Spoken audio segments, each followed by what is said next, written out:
पार्थाय प्रतिबोधितां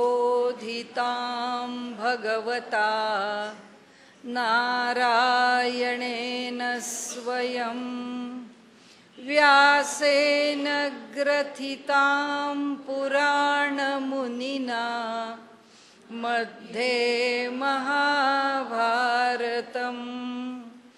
अद्वैतामृतवर्षिणीं भगवतीम् अष्टादशाध्यायिनीम् अम्ब त्वामनुसन्दधामि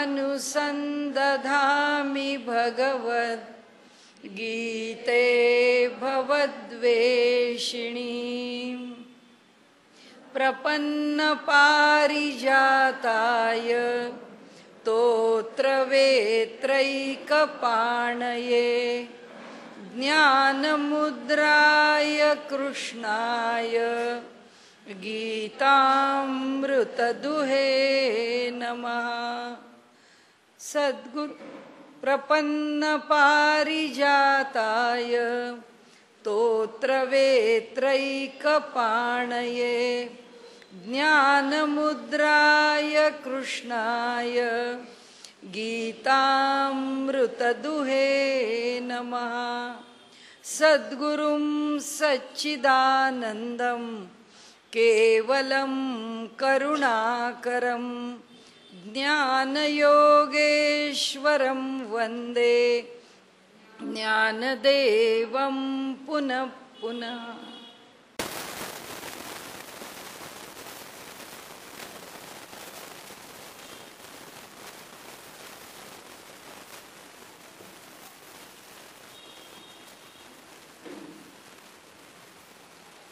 पार्थाय प्रतिबोधितां भगवता नारायणेन स्वयं व्यासेन ग्रथितां पुराणमुनिना मध्ये महाभारतम् अद्वैतामृतवर्षिणीं भगवतीम् अष्टादशाध्यायिनीम् अम्ब त्वामनुसन्दधामि भगवद्गीते भवद्वेषिणीम् प्रपन्नपारिजाताय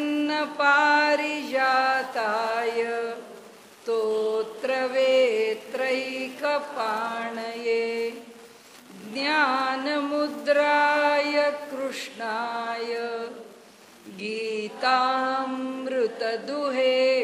नमः। सद्गुरुं सच्चिदानन्दं केवलं करुणाकरं ज्ञानयोगेश्वरं वन्दे ज्ञानदेवं पुनः पुनः। काल आपण गीतेच्या 10व्या श्लोकापर्यंत आलो की जो ज्ञानी आणि जो कर्मयोगी निष्काम कर्मयोगी या दोघांच्या मध्ये काही फरक नाही। जो अधिकार ज्ञानाचा आहे तोच अधिकार निष्काम कर्मयोग्याचा आहे। भगवंत अर्जुनाला म्हणतात, तुझ्या अंतःकरणामध्ये जर तरतम भाव असेल या दोघांच्या विषयी तर तुला एक गोष्ट सांगतो की जी ज्ञानी पुरुषाची लक्षणं आहेत ती सगळी लक्षणं तू ऐकलीस किंवा तुझ्या लक्षात आली तर तुला असं कळेल की ज्ञानी पुरुष आणि निष्काम कर्मयोगी यांच्यामध्ये अंतर नाही। किंबहुना काल ते जे त्याला समजावून सांगतात की निष्काम कर्मयोगाचं आचरण केल्याशिवाय ज्ञानाच्या मार्गावरती जाऊच शकत नाही। जो वैराग्याची खटपट लटपट आधीच करायला लागतो तो त्या मार्गावर उभा राहू शकतो की नाही माहीत नाही। त्याचं कारण असं की सगळा खेळ वृत्तींचा आहे। मनुष्याच्या ठिकाणच्या ज्या वृत्ती आहेत, जे अंतःकरणामध्ये निर्माण होणारे विचार तरंग आहेत, तो सगळा खेळ त्या विचार तरंगांचा आहे। जोपर्यंत त्या विचार तरंगांना शांतता लाभत नाही शांत होण्याकरता पहिल्यांदा निष्काम कर्मयोग त्याच्या अंतःकरणामध्ये ठसावाच लागतो. म्हणून त्यांनी सुरुवातीला लक्षणं सांगितली. लक्षणं सांगितल्यानंतर अर्जुना लक्षात ठेव, निष्काम कर्मयोगच आधी आचरावा लागेल, मगच ज्ञान त्याच्या ठिकाणी उत्पन्न होईल. कारण ज्ञान जे आहे ते ज्ञान मुळातच आपण आत्ता बोललो त्याप्रमाणेच वृत्तीरहित आहे. आणि ह्या जगातलं सगळं ज्ञान वृत्ती ज्ञान आहे. तत्त्वज्ञानाच्या क्लिष्ट भाषेत आपल्याला जायचं नाही, परंतु या जगामध्ये आम्ही ज्याचा अनुभव घेतो, ज्याला ज्ञान म्हणतो, ज्याला अज्ञान म्हणतो, ती फक्त वृत्ती आहे. आणि त्यामुळे या जगाचा सगळा व्यापार आम्ही वृत्तीसहित करतो. आणि म्हणून त्यांनी सांगितलं की जी बुद्धी आहे ती त्या श्रेष्ठ पुरुषाची बुद्धी ही योग्य ज्ञानामध्ये राहते. म्हणजे काय होतं, ती या वृत्ती ज्ञानात राहत नाही, त्याचं अंतःकरणच वृत्ती ज्ञानात राहत नाही. जेव्हा सगळ्या वृत्ती शमतात, जेव्हा सगळी द्वंद्व नष्ट होतात, तेव्हाच जे ज्ञान अंतःकरणामध्ये प्रकट होतं ते ज्ञान, ती भक्ती, ती शांती, ती एकाग्रता, त्याचा अभ्यास आहे. तोही अभ्यास पुष्कळ लांबलचक आहे, तोही काही कमी नाही आहे. आणि म्हणून 6व्या अध्यायात आता आपण याच्या पुढे लगेच जाणारच आहोत की ये मार्गीचा कापाडी महेशू अजूनी, असं वर्णन केलं की ह्या योगाच्या मार्गावरती, ह्याला पंथराज म्हणतात, पण या मार्गावरती भगवान शंकरसुद्धा अजून प्रवासीच आहेत. म्हणजे या योगमार्गावरती अभ्यास करतच राहायचा आहे, पुढे चालतच राहायचं आहे. आणि त्यामुळे चालत राहणं, समोर आलं ते बाजूला करणं आणि पुढे जाणं. म्हणून गोरक्षनाथांनी म्हटलेलं वचन नेहमी लक्षात ठेवण्यासारखं आहे, जो आ गया सामने दे दे उसे तू छकड. जे जे समोर अनुभव म्हणून उभं राहील त्या अनुभवाला बाजूला सार, पुढे जा. वाटेवरती अनुभव भेटत जातील, पण तू ते बाजूला कर, पुढे जा, ते बाजूला कर, पुढे जा. त्या अनुभवामध्ये जर अडकून पडलो तर मुंबई लिहिलेल्या मैलाच्या दगडाला मिठी मारण्यासारखं आहे. मुंबई म्हणून, मुंबई लांब आहे, तो मुंबईचा मार्ग दाखवत आहेत ते दगड, पण तेच दगड तिथे मुंबई पाहिल्याबरोबर हीच मुंबई दिसते असं म्हणून जर त्या दगडालाच आम्ही पकडून बसलो तर ती काही मुंबई नव्हे.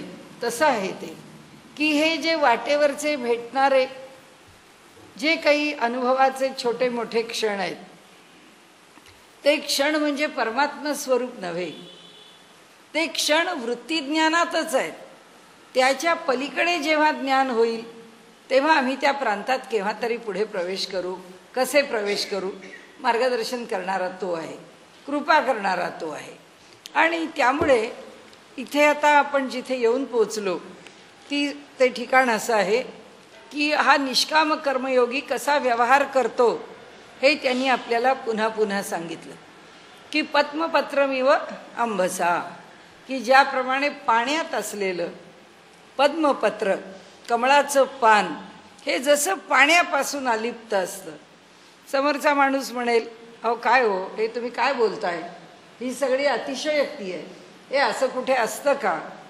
तर भगवंतानी आता पुन्हा ते अधिक विवरून सांगायचा प्रयत्न केला.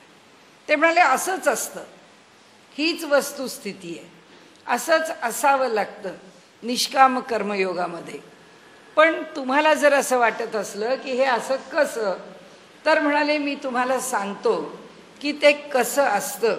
आणि म्हणून त्यांनी इथे हा जो आपण ज्या श्लोकाला सुरुवात करणार आहे तो 11वा श्लोक आहे. आपण काल 10 श्लोकापर्यंत गेलो होतो. तिथे कायेन मनसा बुद्ध्या केवलैरिंद्रियैरपि योगिनः कर्म कुर्वन्ति संगम त्यक्त्वात्मशुद्धये. म्हणाले इथे शरीरानी, कायेन, मनसा मनानी, बुद्ध्या बुद्धीनी, केवल इंद्रियैरपि, केवळ इंद्रियांनी सुद्धा. म्हणजे आपल्याला वाटेल असं कसं होईल, इंद्रियांना तर प्रेरणा देणारं पुन्हा मन आहे, त्याच्याकरता प्रेरणा देणारी आमची बुद्धी आहे. नाही म्हणाले, प्रत्येक कर्म हे स्वतंत्रपणे पण होऊ शकतं. कसं होऊ शकतं? माऊली म्हणतात, मी सांगतो ना, स्पष्टीकरण माझ्याकडे आहे, मी देतो म्हणतात आपल्याला. आणि म्हणून हे प्रत्येकाच्या ठिकाणी काया, मन, बुद्धी, इंद्रिय या प्रत्येकाची कर्म वेगळी वेगळी स्वतंत्र स्वतंत्र होऊ शकतात. योगिनः कर्म कुर्वन्ति, असं कर्म कोण करतो? ते कर्म योगी करतो. योगिनः कर्म कुर्वन्ति संगम त्यक्त्वा, त्या प्रत्येकाचा संग सुटलेला आहे. इंद्रियांचा संग मनाशी नाही, मनाचा संग बुद्धीशी नाही, बुद्धीचा संग प्राणाशी नाही. प्राणाशी म्हणजे आता त्या सगळ्या शक्ती खेचून घेत आहेत ना प्राणाच्या, की आम्हाला हे असंच करायचं आहे. नाही, कशाशीच संबंधित नाही. इंद्रियांना करायचं आहे त्यांचं त्यांना करू द्या. आणि म्हणून त्यांनी सांगितलं संगम त्यक्त्वा, प्रत्येकाचा संबंध सोडलेला आहे. परस्पर कार्याकरता जो आवश्यक आहे तो जोडलेला आहे. कारण डोळ्यांनी पाहायचं आहे आणि मेंदूशी संबंध ठेवला नाही तर डोळ्यांनी कसं पाहता येईल? पाहावंच लागेल, म्हणजे मेंदूशी संबंध ठेवावाच लागेल. तर इंद्रियांच्या पातळीवर, त्यांच्या परस्पर पंचभौतिक पातळीवर जी योजना भगवंतानी प्रकृतीने स्वाभाविकरित्या जोडून दिलेली आहे, त्या योजनेनुसार त्यांचा जो संबंध असेल तो, मग आता त्याच्याशी संबंध कोण ठेवत नाही? योगिनः कर्म, योग्याचं जे कर्म आहे ते कर्म कशा प्रकारे केलं जातं? ते योगी कर्म करतात. कुर्वन्ति संगम त्यक्त्वा, संग सोडून योग्यांचं कर्म आहे ते त्या कर्माशी निगडीत राहत नाहीत. जे कर्म करणं आवश्यक आहे ते आवश्यक कर्म केलं जातं, पण त्या कर्माशी तो जोडला जात नाही. त्याची आसक्ती त्याला वाटत नाही, तो त्याच्यामध्ये मोहग्रस्त होत नाही. त्याला करावंसं वाटतं म्हणून तो कर्म करत नाही. त्याला जे करावंसं वाटतं ते जेव्हा करतो तेव्हाची त्याची भूमिका वेगळी आहे. आता त्या सगळ्या भूमिका पुन्हा एकदा एकत्र आपण जेव्हा नंतर पाहू तेव्हा तर पाहूच पाहू. आता श्लोकनिहाय प्रत्येक श्लोकामध्ये कसं सांगितलं आहे तसे आपण पुढे पाहत जाऊ. म्हणाले आता इथे काया, मन, बुद्धी, इंद्रिय ही केवळ आपापल्या पातळीवरती स्वतंत्रपणे कर्म करत राहतात. योगी ते कर्म करतो, परंतु त्या कर्मामध्ये तो आसक्त नसतो, कारण त्याची त्याच्या ठिकाणी कोणत्याही प्रकारे उपाधीनी ज्याला जोडणे किंवा संबंध येणे किंवा ती उपाधी त्याला त्याच्याशी निगडीत करून ठेवणे, अशा प्रकारे त्याचा संबंध कुठेही येत नाही. देखे बुद्धीची भाष नेणीजे, मनाचा अंकुर नुदैजे, ऐसा व्यापारू तो बोलीजे शारीरुगा. व्याख्या केली माऊलींनी. ते म्हणाले शारीरिक कर्म, आता शब्दच आहेत कायिक. मग कायिक म्हणजे कोणतं कर्म आणि कायिक म्हणजे कसं कर्म, कशा प्रकारे केलं जातं ते म्हणतात. लक्षात घ्या, कायिक कर्म कशाला म्हणतात. देखे बुद्धीची भाष नेणीचे, बुद्धीची भाषा ज्या कर्माला कळत नाही, म्हणजे बुद्धीच्या भाषेचं ज्या कर्माच्या ठिकाणी नेणीव म्हणजे अज्ञान आहे, नेणीजे त्या ठिकाणी त्याची जाण नाही, म्हणजे बुद्धी त्या व्यापारामध्ये नाही. मनाचा अंकुर नुदैजे, त्या ठिकाणी मन अंकुरित होतच नाही, म्हणजे मनाची त्या ठिकाणी कुठेही गुंतवणूक संभवत नाही. मग ऐसा व्यापारू तो बोलीजे, असा जो व्यवहार आहे त्याला शारीरुगा, ते शारीरिक कर्म आहे. त्याच्याकरता लगेच दृष्टांत दिला आहे. हेची मराठे परियेशी, मराठे सोप्या भाषेत म्हणजे कसं, आपण जसं म्हणतो ना, बरं तुझ्या भाषेत सांगतो. लहान मुलांना म्हणतो ना की त्या लहान मुलाला आपण काही सांगितलं त्याला काही कळलं नाही तर आपण म्हणतो आता त्याच्या भाषेत बोलायला पाहिजे. तसं आहे. तसं त्यांनी म्हटलं हेची मराठे परियेशी, जे आता मला तुला सांगायचं आहे ते मराठी भाषेत म्हणजे तुझ्या भाषेत तुला समजेल अशा भाषेत दृष्टांताने तुला सांगतो.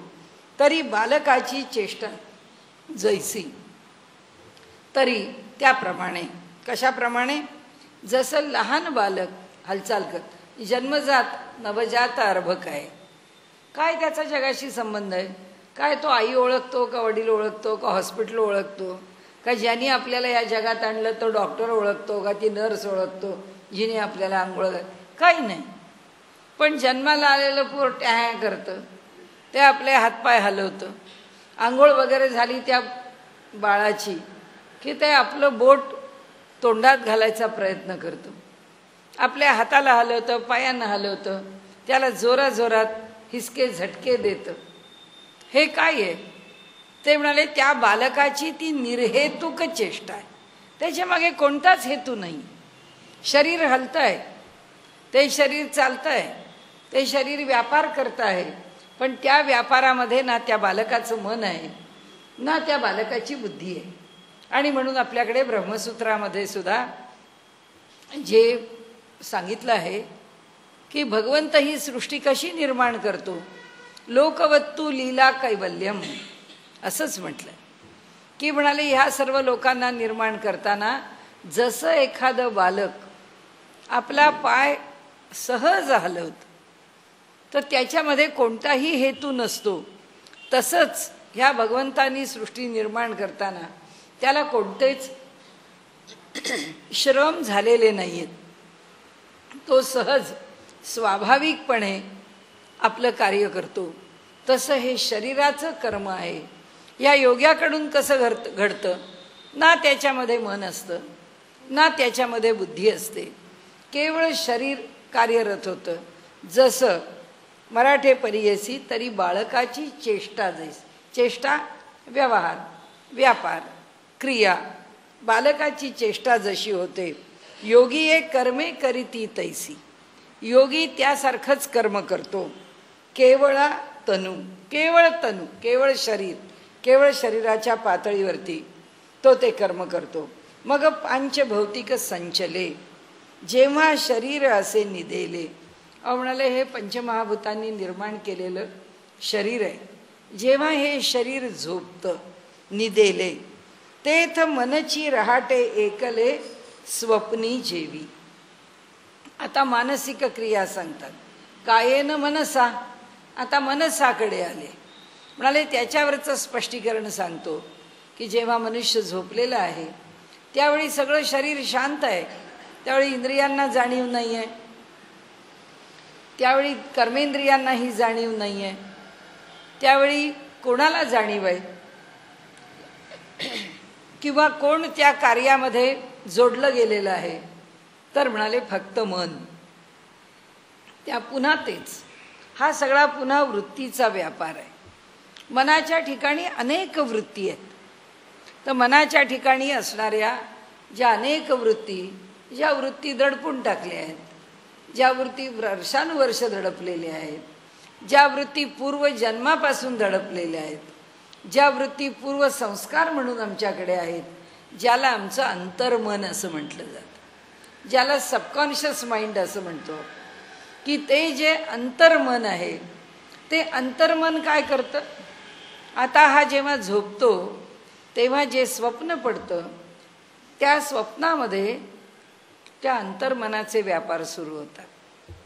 अनेक प्रकारांनी सुरू होतात, अनेक कारणाकरता सुरू होतात. ते का सुरू होतात? मनाच्या ठिकाणी पुष्कळ गोष्टी साठलेल्या असतात. साधा व्यवहारामधला विचार केला, लौकिकातला, आपल्याला एखाद्याचं बोलणं पटलं नाही, गप्प बसतो. ज्या माणसाला तितिक्षा नाही आहे, ज्याला थांबता येत नाही, तो जे पटलं नाही ते 50 ठिकाणी बोलून मोकळा होतो.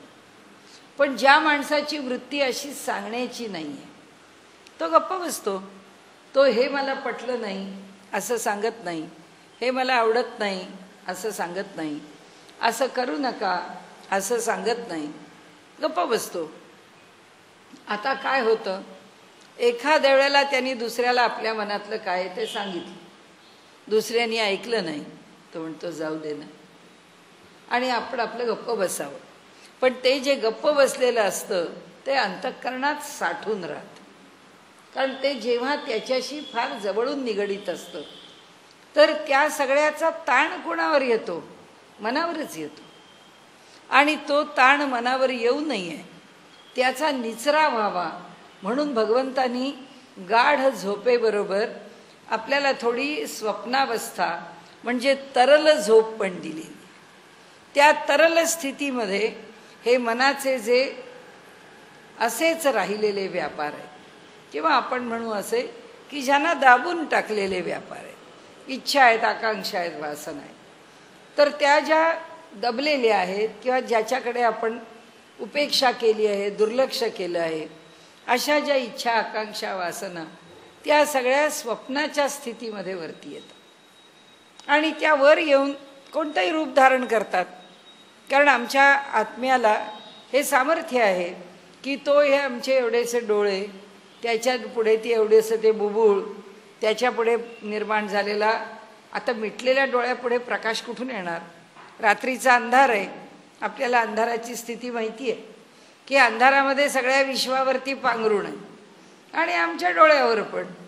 आमच्या डोळ्याला अंधारात काय दिसणार आहे? तसं रात्रीचा अंधारच आहे, आमचे डोळे मिटलेलेच आहे. डोळे मिटले म्हणजे अंधार आहे. मग त्या अंधारात स्वप्न कसं पडेल? नाही पडत, अंधारात पडतच नाही. मग आम्हाला उजेड कोण देतो? हा जो आमचा आत्मा आहे, हा जीवात्मा, त्याच्या ठिकाणी तैजस नावाचा एक आत्मा, ते एक रूप आहे. आमचा आत्मा एक रूप घेतो, त्याला तैजस असं म्हटलं आहे.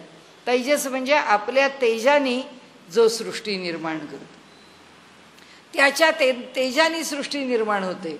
आणि ती सृष्टी कुणाची होते? मनसा, मनाची. मनात काय काय असतं? कुणाला तरी बोललेलं असतं, कुणाच तरी भांडलेलं असतं, कुणीतरी आपला अपमान केलेला असतं. आपल्या मनातल्या ज्या वृत्ती आहेत, आपले जे संस्कार आहेत, त्याप्रमाणे त्या सगळ्या विचारांचं एक काहीतरी असं निर्माण होतं जे फलस्वरूप असतं.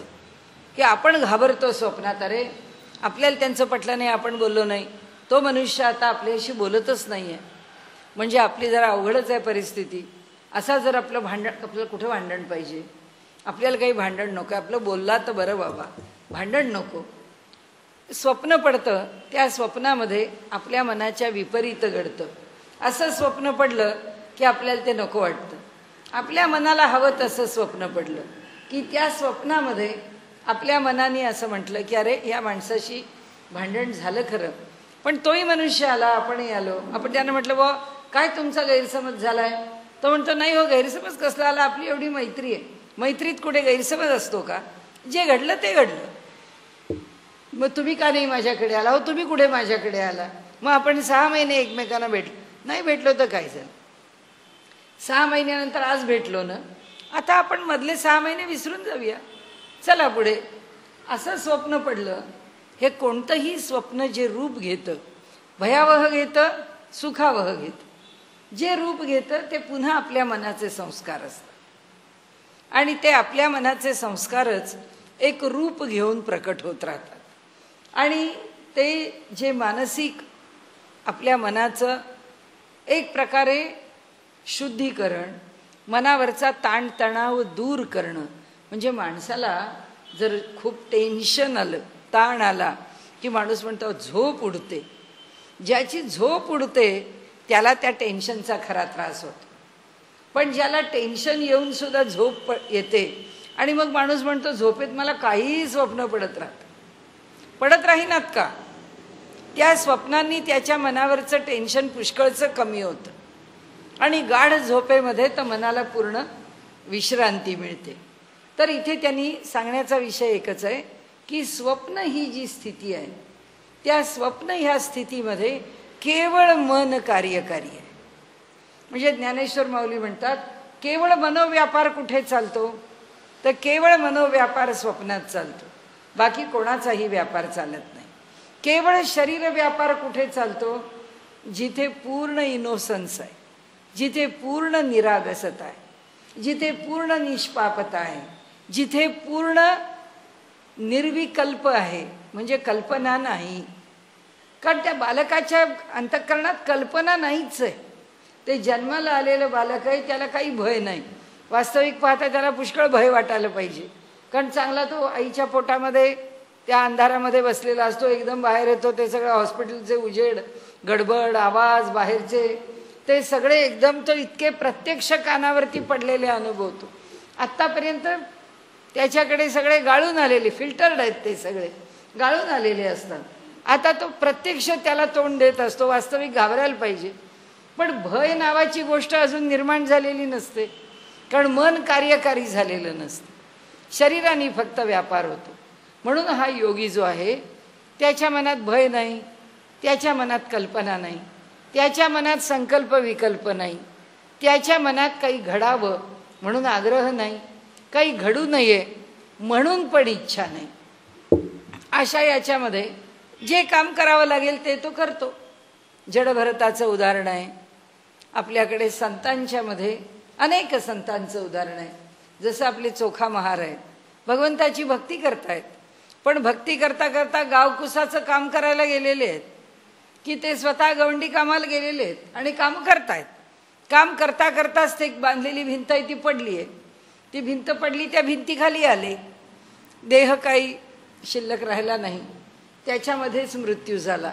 मुलांनी येऊन पाहिलं की माझ्या वडिलांचा देह तरी मिळावा.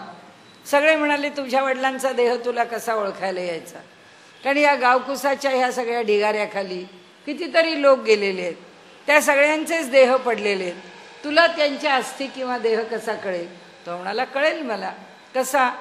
तर म्हणाले माझ्या वडिलांची हाडं जी आहेत ती भगवंताचं नामस्मरणच करत असते.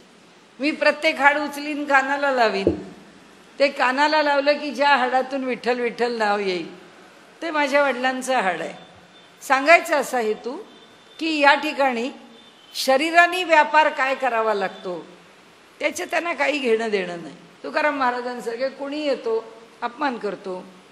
4-2 गोष्टी, लहान मुलं नुसत्या उसा करता तुकाराम महाराजांच्या मागे लागतात, एवढी मोठी उसाची मोळी घेऊन टाकतात, त्यांची बायको तेवढ्या करता त्यांना बडवते, त्याचंही त्यांना काही नाही, की ठीक आहे. असं घडलं. रामेश्वर भट्ट म्हणतात की अहो हे कसलं काव्य केलं तुम्ही, तुम्हीच आम्हाला वेडवाकडं बोलता, एरांनी वहावा भारत याचा. ते म्हणले मी बोलतच नाही, कायम या पामरे बोलावी उत्तरे, बोलविता धनी वेगळाची. बोलणारा दुसरा आहे. त्यामुळे कर्म कोणाकडून होतं? फक्त शरीराकडून. ते शरीराकडून कसं होतं? त्याच्या प्रेरणेने होतं. म्हणाले ही जी एवढ्या तुकारामांचा गाथा, जे एवढ्या अभंगांची निर्मिती झाली ती काय या तुकाराम नावाच्या माणसाने केली नाही. म्हणाले यदृच्छा, त्याची इच्छा आहे म्हणून ते हाताने लिहिलं. त्यांनी लिहिलंच नाही आहे. त्यांचे जे 12 टाळकरी आहेत त्या 12 टाळकऱ्यांनी त्यांना अभंग स्फुरला की लिहून घ्यायचा. पण असे किती अभंग गेले. तुकाराम महाराजांचे काही एवढेच अभंग नाही आहेत. कीर्तनाला उभे राहिले की सगळे अभंग त्यावेळी सुचत असत आणि त्यातल्या ह्या 12ही जण तुकाराम महाराजांच्या समोर बसायचे. याला त्याला त्याला ज्याची ओळ सुटली, ज्याचा शब्द सुटला तो लिहून काढायचा आणि मग त्या अभंगांची जंत्री व्हायची. पण तरीसुद्धा तुकाराम महाराज जेव्हा भजन करत असत त्या भजनानंदात सुद्धा अभंगांचं स्फुरण होतं. ते अभंग कोण लिहून घेणार? ते अभंग लोकांना कसे करणार? हे सगळं जे घडतं हे कसं घडतं? शरीराने घडतं. पण हे कसं? स्वाभाविक, नैसर्गिक. म्हणून ज्ञानेश्वर महाराज म्हणतात कोण लिहितो? माझे सद्गुरूच लिहवतात माझ्याकडून, मला माहिती नाही मी काय लिहितो. काय जे आहे ते भगवंतानी लिहून घ्यावं. समर्थ म्हणतात दाशरथीने कृपा केली, त्याच्या कृपेची फळं आहेत, त्याच्या कृपेने हे लिहिलं गेलंय. कोणी लिहिलं, कसं लिहिलं माहीत नाही. असं शरीराचं प्रत्येक कर्म आहे. कर्म होऊन जातं, कर्म केलं जातं, त्या शरीराने घडतं. पण ते शरीर त्या योग्याच्या ठिकाणी मनानी आणि बुद्धीनी जोडलेलं नसतं. शरीर शरीराच्या पातळीवर कर्म करून मोकळं होतं. म्हणून रामेश्वर भट्ट बोलवतात तुकाराम महाराजांना, या तुम्ही इतकं सांगता ना की वेदांचा तो अर्थ आम्हासीच ठावा, एरांनी वहावा भारत याचा. आम्ही भार वाहणारे म्हणजे आम्ही काय गाढव आहे का? म्हणले जन्मभर वेद शिकलो आम्ही आणि वेदवाणी आम्ही कंठस्थ केली, आम्ही काय गाढव आहोत का? ते म्हणाले नाही, मला काही माहीत नाही, जे मला मिळालं ते लिहिलं, जे माझ्या मुखातून आलं ते या लोकांनी उतरवून घेतलं. या म्हणले तुम्हाला काय येतं तुमच्या मुखातून आणि काय उतरवतात ते एकदा मला कळू द्या. ते म्हणाले येतो. नम्रता आहे अंतःकरणामध्ये. या ठिकाणी त्यांनी म्हटलंच आहे की ज्याचा अहंकार निशेष संपला आहे त्याचाच सगळा विषय आहे हा. त्याच्या अलीकडच्या प्रांतातली गोष्ट आता बोलायचीच नाही. इथला अभ्यास, इथलं साधन, अशी आता गोष्ट सामान्य पातळीवरची उरलेली नाही आहे. हा PhDचा सुद्धा अभ्यास नाही आहे. हा जो अभ्यास आहे हा पोस्ट डॉक्टरेट आहे. सगळं काही समजलेलं आहे. आता त्याच्या पलीकडे काय आहे हे संपलं. या जगापर्यंत जे समजून उमजून करायचं आहे ते सगळं अलीकडे झालं, त्याच्या पलीकडचं आहे. आणि म्हणून त्यांनी सांगितलं बरं आलो तुमच्याकडे, काय कीर्तन करायचं करा म्हणाले. कीर्तन ठीक आहे म्हणाले. लागले कीर्तन करायला. काय मुखातून एकानंतर एक अभंग बाहेर पडत आहेत. आणि रामेश्वर भट्टांनी पाहिलं हे काय पाठ केलेले अभंग नाही, तर तुका म्हणेच्या इथं सालो म्हणे असले काही अभंग नाही येथे. म्हणाले हे त्या क्षणी स्फुरलेली ते कवित्व आहे. आणि त्यांनी म्हणून त्यांना एवढा नमस्कार केला, एवढे नम्र झाले, त्यांना गुरुमंत्र देण्याची इच्छा केली. आणि त्यांच्या आरतीत म्हटलं तुकिता तुलनेसी ब्रह्म तुक्यासी आले. की तुकाराम महाराजांची योग्यता कळल्यानंतर असं वाटलं की तुकाराम महाराजांना कुणाची तुलना द्यावी. पण म्हणाले या जगात एकही वस्तू नाही की ज्या वस्तूशी तुकाराम महाराजांची तुलना करावी. तुलनाच करायला बसलो तर तुकाराम महाराज ज्या तराजूत आहेत त्या पारड्याला तोलायला दुसऱ्या तराजूमध्ये ब्रह्मच पाहिजे. तुकाराम महाराजांचा अधिकार फक्त ब्रह्मासारखा आहे. म्हणून तुकिता तुलनेसी ब्रह्म तुक्यासी आले. तुकायला, त्याच्याबरोबर उभं राहायला, ते वजन बरोबर करायला फक्त ब्रह्मच आलं. आणि म्हणून रामेश्वरी पायी मस्तक ठेविले. म्हणून जेव्हा कळलं की हा साक्षात ब्रह्मज्ञानी पुरुष आहे, आता इथे त्याची भाषा आहे. त्यामुळे ह्याचा उपयोग सामान्य साधन मार्गावर काय व्हावा वगैरे नाही. ही परिणत स्थिती आहे, ही बनलेली स्थिती आहे, ही प्राप्त स्थिती आहे, जी प्राप्त करून घ्यायची आहे अशी अंतिम स्थिती आहे. तर त्यांनी सांगितलं की तो कसा असतो, तर म्हणाले ज्यांनी आपला संग टाकलेला आहे असा तो पुरुष अत्यंत शुद्ध चित्त असा असतो. ज्याला चित्त नावाची गोष्ट ही आमच्यासारखी व्यापार करण्याकरता नाही आहे. त्याचा फक्त व्यापार वेगळ्या स्तरावरती चालतो. शुद्ध चित्त, शुद्ध चैतन्य. म्हणून ते म्हणतात की हे बघ म्हणाले की स्वप्नामध्ये ज्याप्रमाणे केवळ एक मन व्यवहार करतं, केवळ एक मन, तसे नवल ऐसे धनुर्धरा कैसा वासनेचा संसारा देहा होऊ नेदी उजगरा परी सुख दुःखे भोगी. हे नवल ऐके धनुर्धरा, हे अर्जुना हे एक मोठं आश्चर्य ऐक. कैसा वासनेचा संसारा म्हणाले, जो वासनेचा संसारा, वासनेचा जोजार, हे एवढं त्याचं कबीर म्हणतात तसं की हमन सर बोझ भारी क्या. अहो म्हणले या वासना, हे विचार, या कल्पना, हा व्यापार, हे जंजाळ काय थोडं आहे का? हे काही कमी नाही आहे. जो चलना राह नाजूक है हमन सर बोझ भारी क्या. आमच्या खांद्यावर सुद्धा ओझं काही कमी नाही आहे म्हणा, पुष्कळ ओझ आहे या सगळ्यांचं. म्हणून नवल ऐसे धनुर्धरा कैसा वासनेचा संसारा पसारा. म्हणाले देहा होऊ नेदी उजगरा. कसा हा वासनेचा पसारा दूर करतात म्हणाले. फार सुंदर ओवी आहे माऊलींची. परी सुख दुःखे भोगी. म्हणाले या ठिकाणी कसं आहे तर ह्या एवढ्या इच्छा आकांक्षा वासना आहेत. बरं ह्या उपभोग घेण्याकरता आमची ज्ञानेंद्रिय कर्मेंद्रिय पाहिजेत. पण स्वप्नाचं आश्चर्य असं आहे म्हणाले, हे मन जे आहे ते आम्हाला स्वप्नातून जाग करत नाही, आम्ही स्वप्नातच राहतो. म्हणजे एका बाजूनी स्वप्न चालू राहतं आणि त्या स्वप्नामध्ये भोग मात्र आपण इंद्रियांचे भोगतो. आपल्याला दुःख होतं, आपल्याला भीती वाटते, आपल्याला आनंद होतो, आपण प्रवासाला जातो, आपलं विमान चुकतं, परीक्षेचा रिझल्ट मनासारखा लागत नाही, सगळं होतं. काय होत नाही, पण डोळे मिटलेले. हे सगळं स्वप्नात चाललेलं आहे आणि मनाच्या पातळीवर चाललंय. माऊलींची ओवी फार सुंदर आहे. नवल ऐसे धनुर्धरा कैसा वासनेचा संसारा. म्हणाले ह्या वासनेचा पसारा काय थोडा आहे. देहा होऊन देती उजगरा. होऊन येदी, त्याला देहाला जाग होऊ देत नाही तो. होऊन येदी उजगरा म्हणजे जाग होणं. परी सुख दुःखे भोगी, तरी पण त्या स्वप्नामध्ये सुख दुःख भोगतो. असाच हा योगी मनाचे व्यापार करतो. सांगण्याचा विषय असा आहे की जसा स्वप्न अवस्था सोडून त्या योग्याला बाहेर यावं लागत नाही, किंवा त्या सामान्य मनुष्याला तर स्वप्न अवस्था सोडून यावंच लागत नाही, तसं ते स्वप्न अवस्थेतलं मन जसे सुखदुःखाचे भोग भोगतो, ज्याचा संबंध कशाशीही नसतो, तसाच म्हणाले हा लौकिकामधले जे सुखदुःखाचे व्यापार व्यवहार आहेत ते मनाने भोगतो. त्यामुळे त्याला काही वाईट वाटत नाही. तुकाराम महाराजांच्या पाठीवरती काठ्यावर काठ्या पडल्या, त्यांना त्याचं काही वाटत नाही. ते ऊसाचं काणकं शेवटी मोडलं. तुकाराम महाराज म्हणाले बघा माझी पत्नी कशी पतिव्रता आहे. ते तिच्याकरता ठेवलं होतं, तिने एकटीने खाल्लं असतं तर ती एकटी खायला तयार नाही, तिने त्याचे 2 तुकडे केले. एक मला ठेवला, एक तिला ठेवला. त्याचं कारण आहे मनाला सुखदुःख लेपच पावत नाही आणि म्हणून ते त्या पातळीवर भोगलं जातं. इंद्रियांचा गावी नेणीजे ऐसा व्यापारू जो निपजे, तो केवळ गा म्हणीजे मानसाचा. मग आता योगी कसा करतो. म्हणाले इंद्रियांचा गावी नेणीजे, ज्याचा पत्ता इंद्रियांना लागतही नाही. नंतर ऐसा व्यापारू जो निपजे, अशा प्रकारचा व्यापार जो घडतो मनाच्या पातळीवरती, त्याला काय म्हणतात म्हणाले, तो केवळ गा म्हणजे मानसाचा. नाहीतर आपण आत्तापर्यंत काय शिकलो.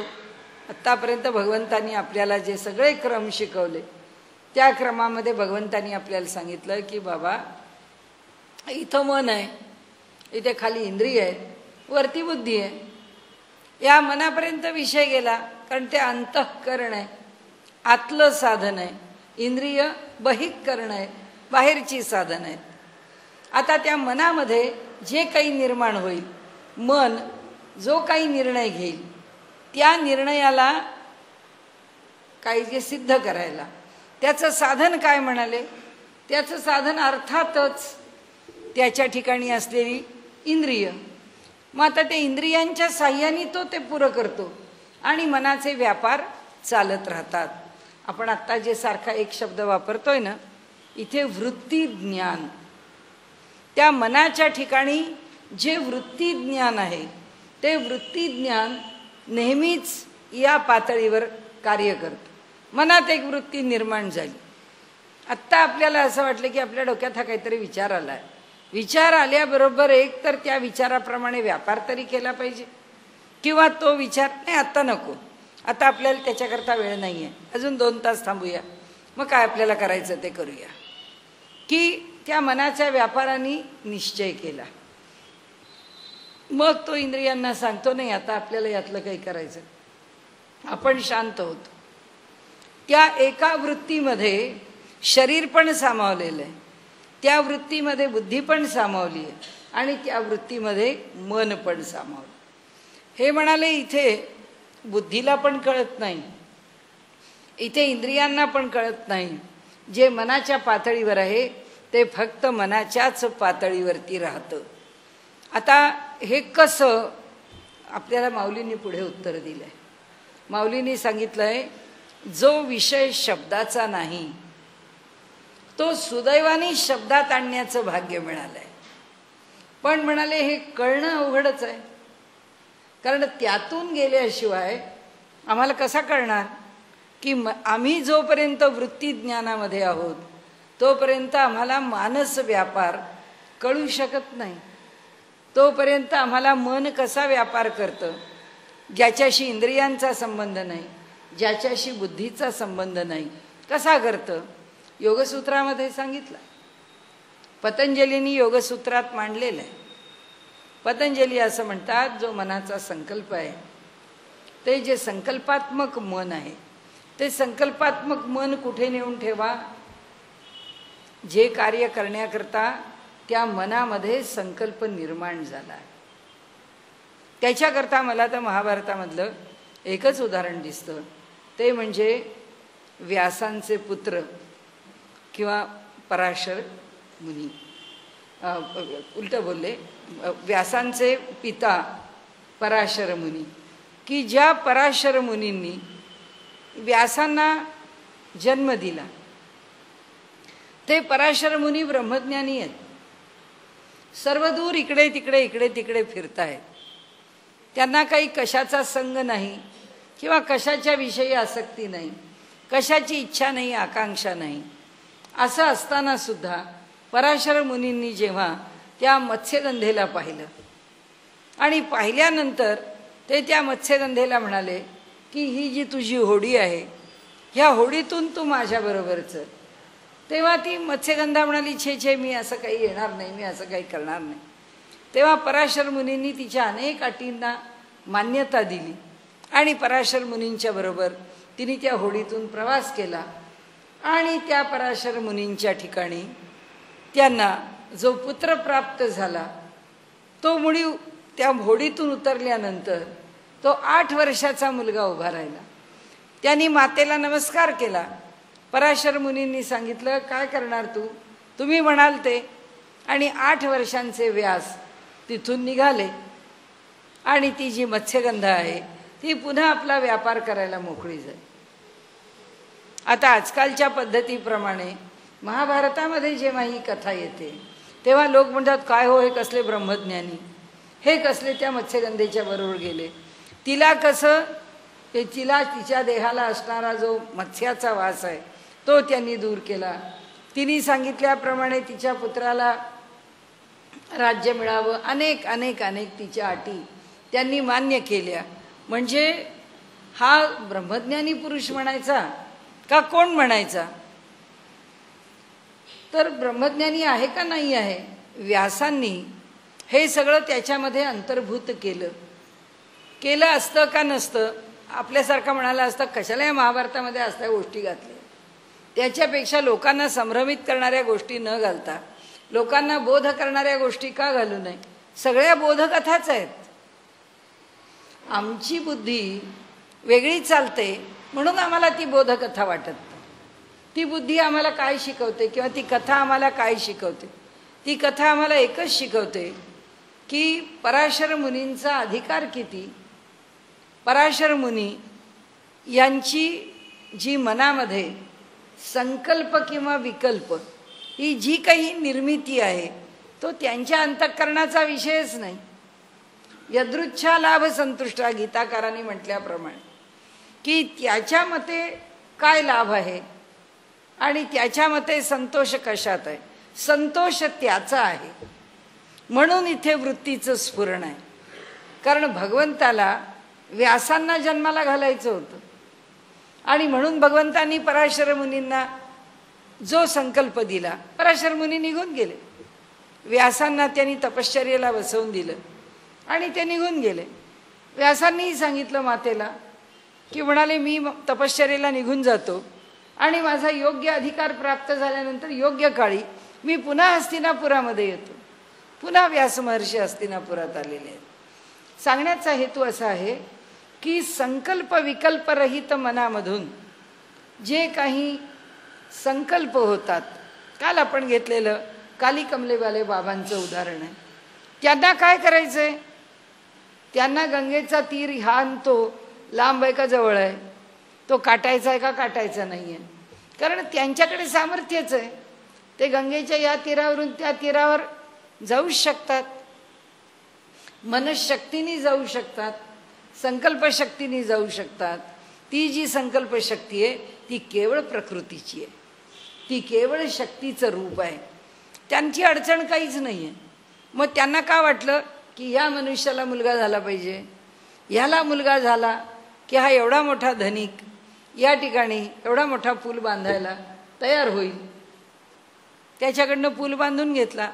सोय कोणाची केली? सर्व लोकांची केली. आज पण आम्ही त्याच पुलावरून जातो.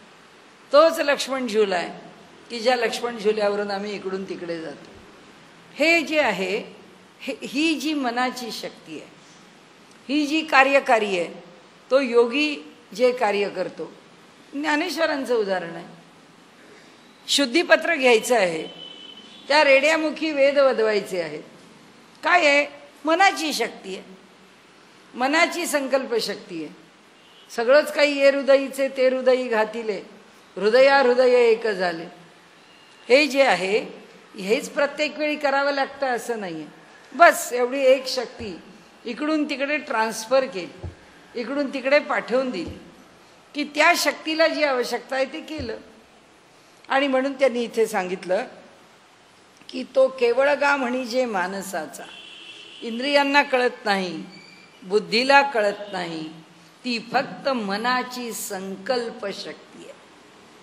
प्रत्येक आता गुणधर्म आम्ही लक्षात ठेवायचं, त्या प्रत्येकाचं लक्षण आम्ही लक्षात ठेवायचं की बुद्धी वेगळं कसं काम करील, मन वेगळं कसं काम करील, शरीर वेगळं कसं काम करील. मन वेगळं काम करील, पण मन वेगळं काम कसं करील? कारण मनाचं कामच संकल्प आणि विकल्प करणं. तर मनाच्या ठिकाणचा जो संकल्प आहे किंवा मनाच्या ठिकाणी जो केलेला विकल्प आहे, तर त्याच्यामध्ये इंद्रिय आणि बुद्धी कुठल्याही प्रकारे जोडली न जाता केवळ त्या एका शक्तीवरती ते कार्य होऊन जातं. आणि म्हणून आपण म्हणतो की सत्य संकल्पाचा दाता नारायण, की अंतःकरणामध्ये जो शुद्ध संकल्प आहे, सत्य याचा अर्थ शुद्ध संकल्प. आपण त्या शुद्ध संकल्पापर्यंत पोचू शकत नाही. तो शुद्ध संकल्प काय आहे आपल्याला माहीत नाही. मन जेव्हा संगरहित आहे, मन जेव्हा उपाधी रहित आहे, तेव्हा तो संकल्प शुद्ध आहे. आणि याच्यावरती पतंजलींनी खूप मोठं भाष्य केलं, खूप मोठं भाष्य, की स्वतंत्र मन कसं असतं, त्या मनाचं सामर्थ्य कसं असतं, ते मन कुठे एकाग्र होऊ शकतं वगैरे वगैरे. माऊली योगी आहेत, त्यामुळे त्यांचा स्वतःचा योगाविषयीचा जो असणारा आदरभाव आहे तो त्यांच्या ओव्यांमधून कुठे ना कुठेतरी डोकावल्याशिवाय राहत नाही. संधी आली की त्याचा वापर केलाच. म्हणून ते म्हणतात, तो केवळ गा म्हणी जे मानसाचा, योगी ये तोही करीती, परी कर्मे तेणे न बंधी जती. जे सांडिली आहे संगती अहमभावाची.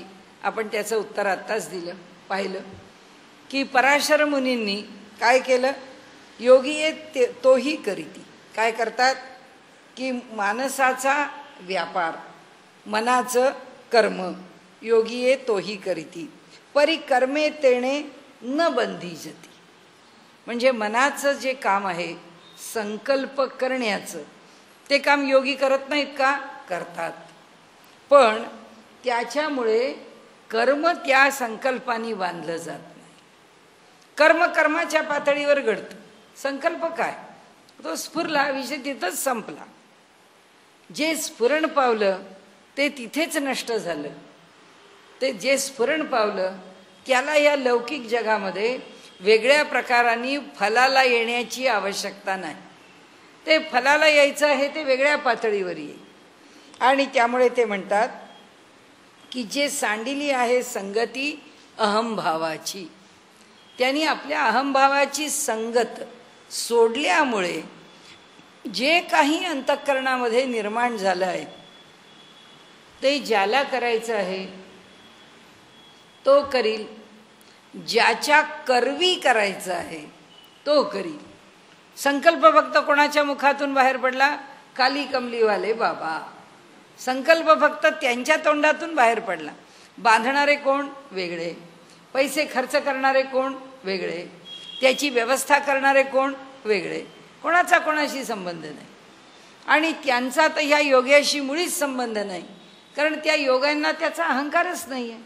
हे काम मी करायला सांगितलं बरं का, हे तुमच्या इथे लिहून ठेवा बरं का, हिची इतिहासामध्ये नोंद करा बरं का, आमच्या स्वर्गाश्रमामध्ये तुमचा तो प्रोजेक्ट रिपोर्ट आहे त्याची एक कॉपी ठेवा बरं का, म्हणजे कायमचा रेकॉर्ड राहील आमच्याकडे की कसा लक्ष्मण झुला बांधला, त्याच्या मागची प्रेरणा कोणाची होती, मग पैसे कोणी दिले, मग ते का दिले.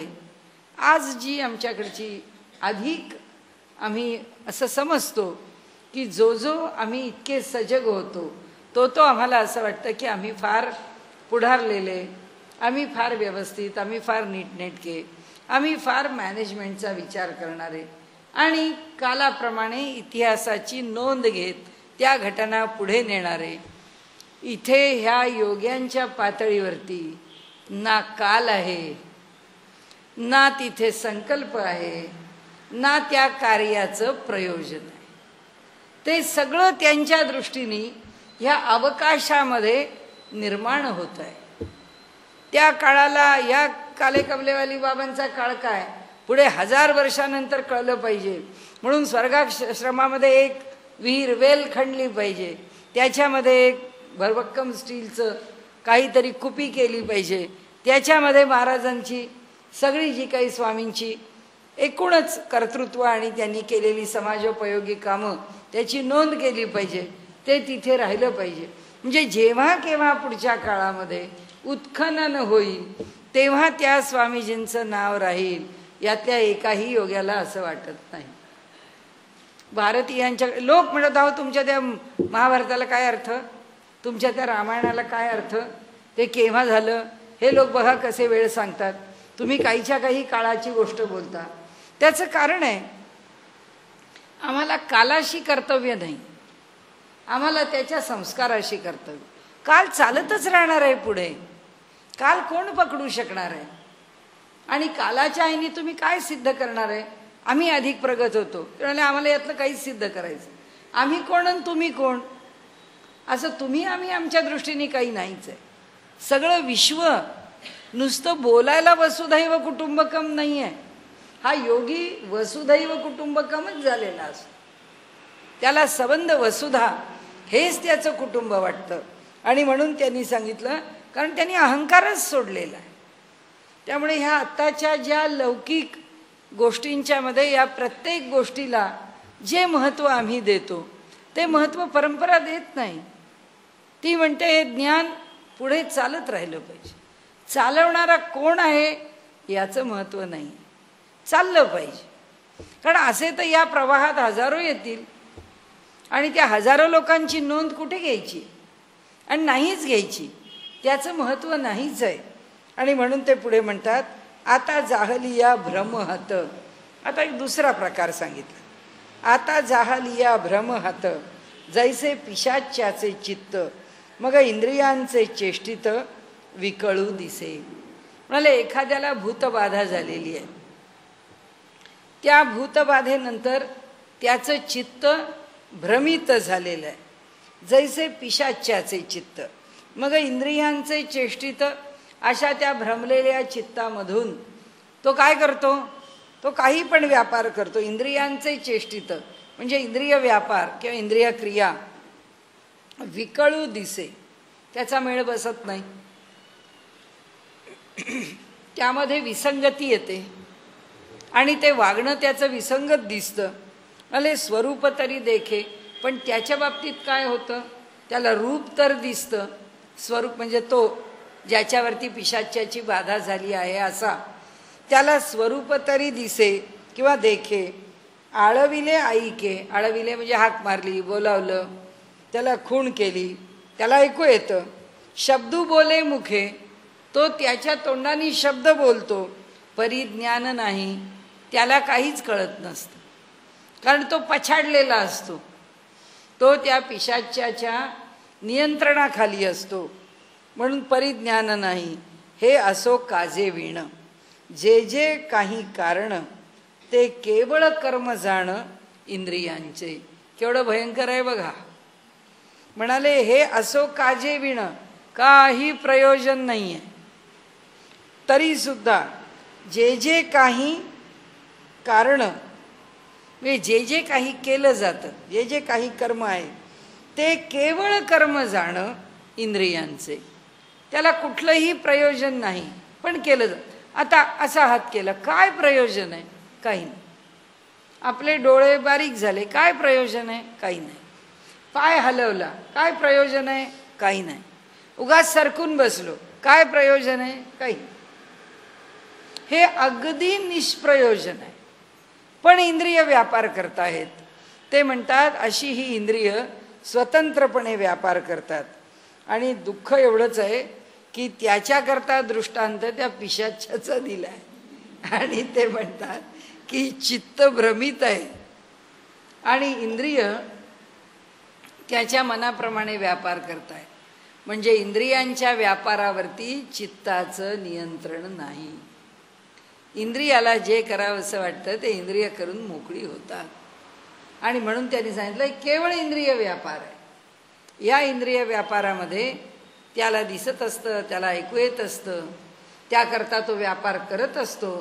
पण तो व्यापार करून झाल्यानंतर मात्र तो म्हणतो मला माहीत नाही.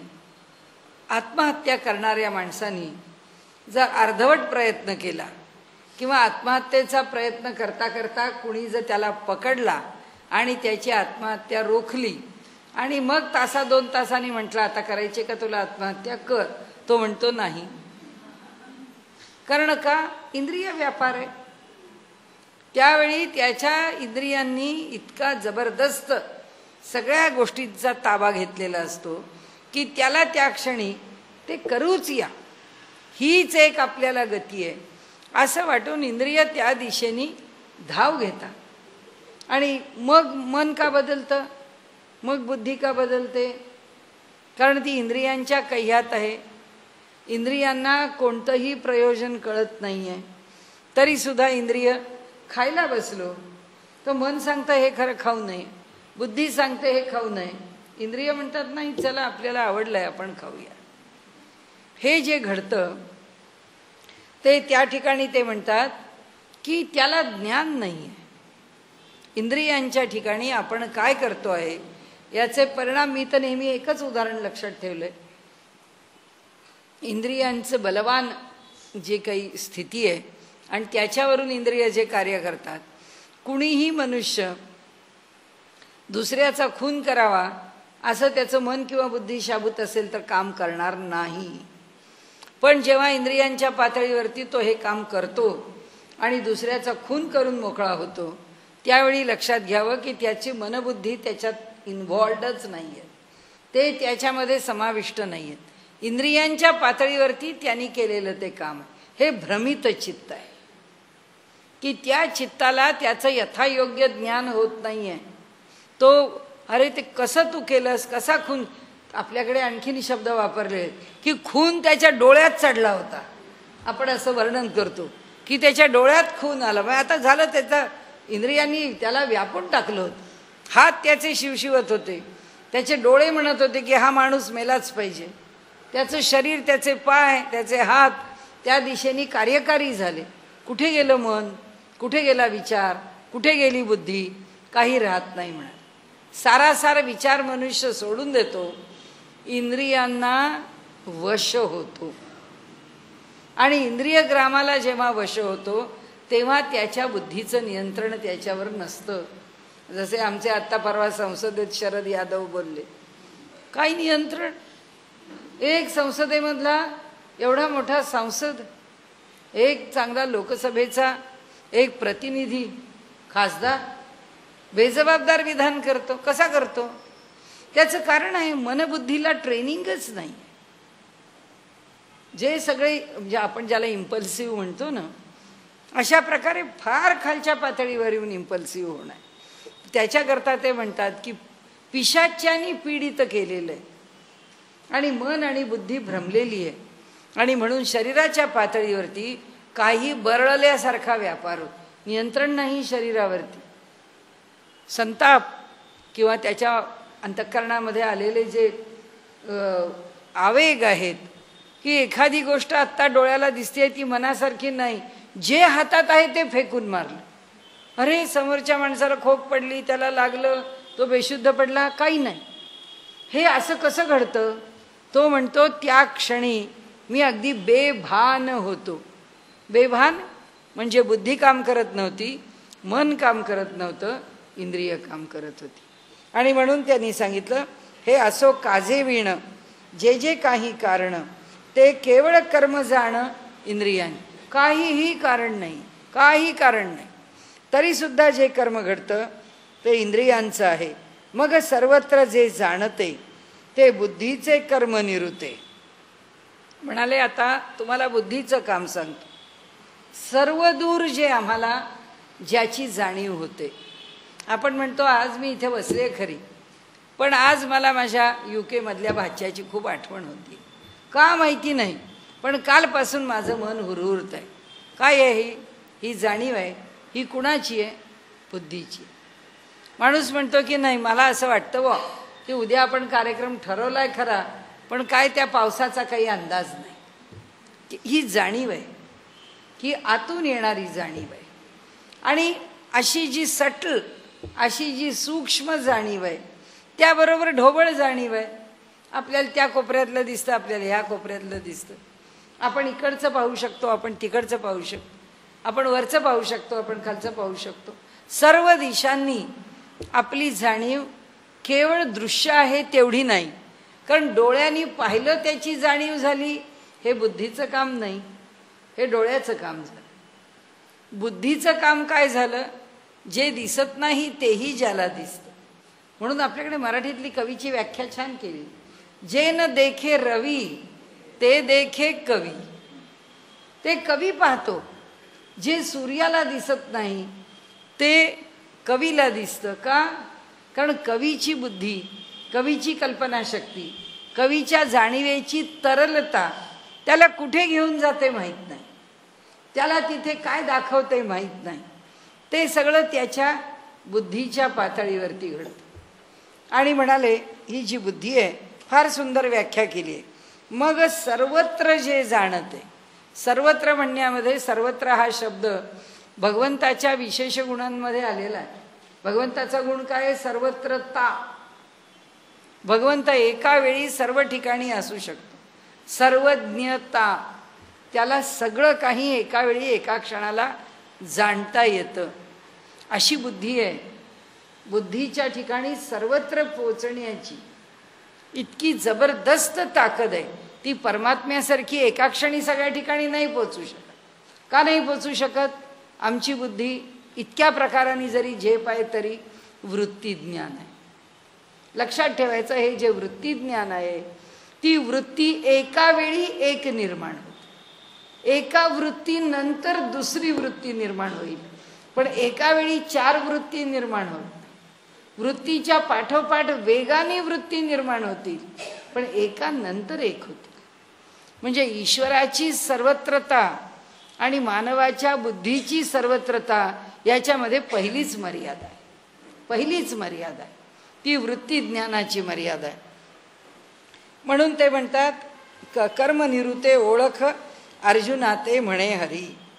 अरे म्हणाले या जाणीवेचं काय स्वरूप आहे आणि जाणीवेचं काम काय आहे बुद्धीचं, हे तू आधी जाणून घे.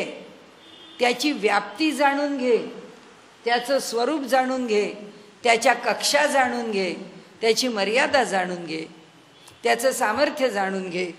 म्हणून म्हणाले ते बुद्धी धुरे करुनी धुरा वाहणे.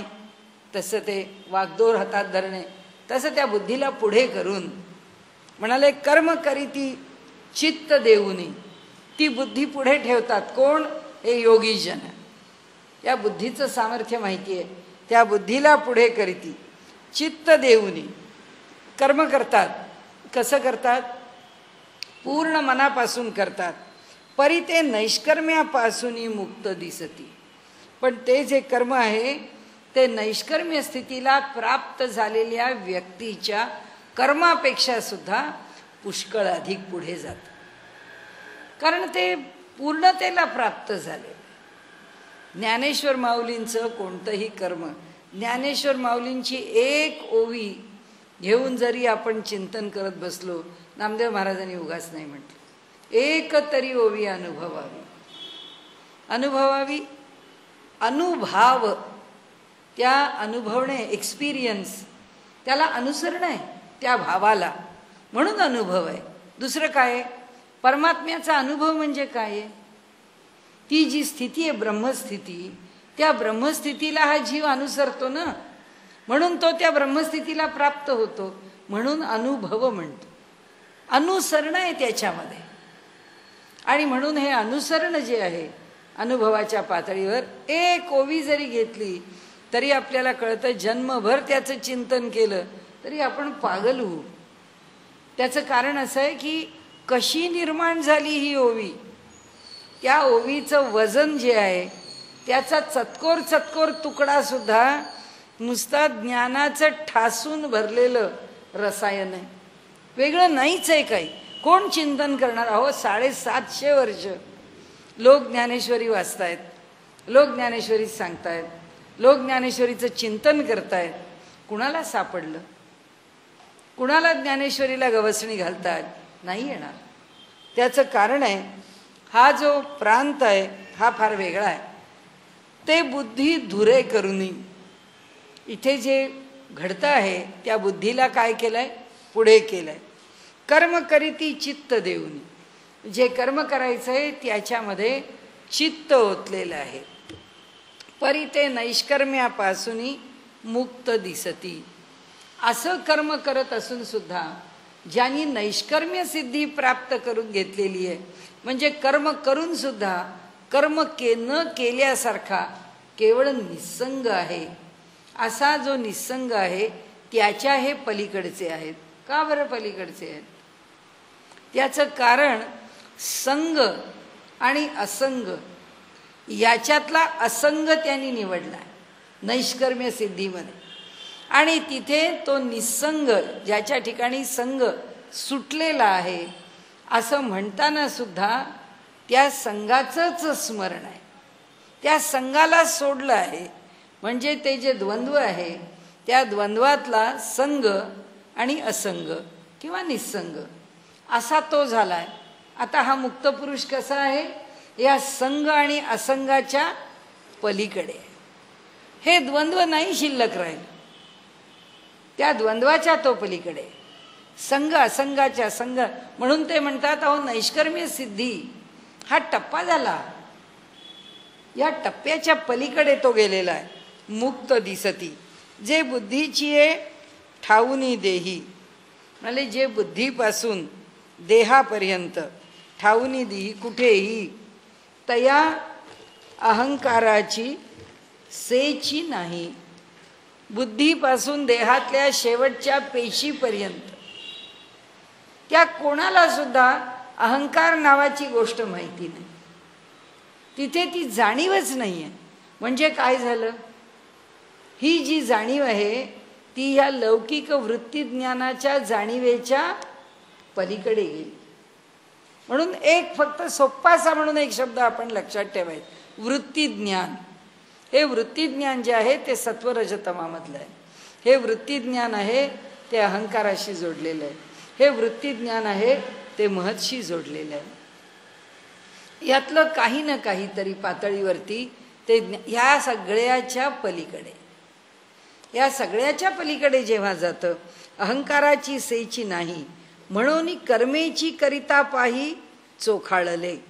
म्हणून तुम्हाला ते कर्म करताना दिसतात, माऊली आपल्याला सांगतायत. म्हणाले आम्ही पाहतो त्यांना कर्म करताना, परंतु चोखाळले. कर्म कसं आहे? शुद्धच आहे.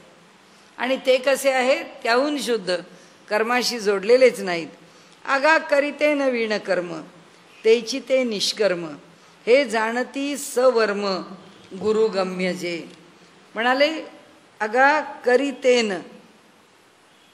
वीण कर्म म्हणजे अहंकार टाकून केलेलं कर्म, तेची ते निष्कर्म, त्याला निष्कर्म असं म्हणतात.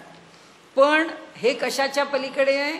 त्या नैष्कर्म्याच्या पलीकडे आहे. हे जाणती सवर्म गुरुगम्य जे, त्या नैष्कर्म्य सिद्धीच्या पलीकडचं वर्म कोण जाणतं? सद्गुरूंच्या कृपेने जाणतं. जो सद्गुरू शरण आहे आणि सद्गुरूंची ज्याच्यावर कृपा आहे त्याला त्याचं वर्म नेमकं कळतं की हे सगळं कशाच्या पलीकडे आहे. प्रकृतीच्या कक्षेच्या पलीकडे जाऊन जो पूर्ण स्वतंत्र विहार करतोय.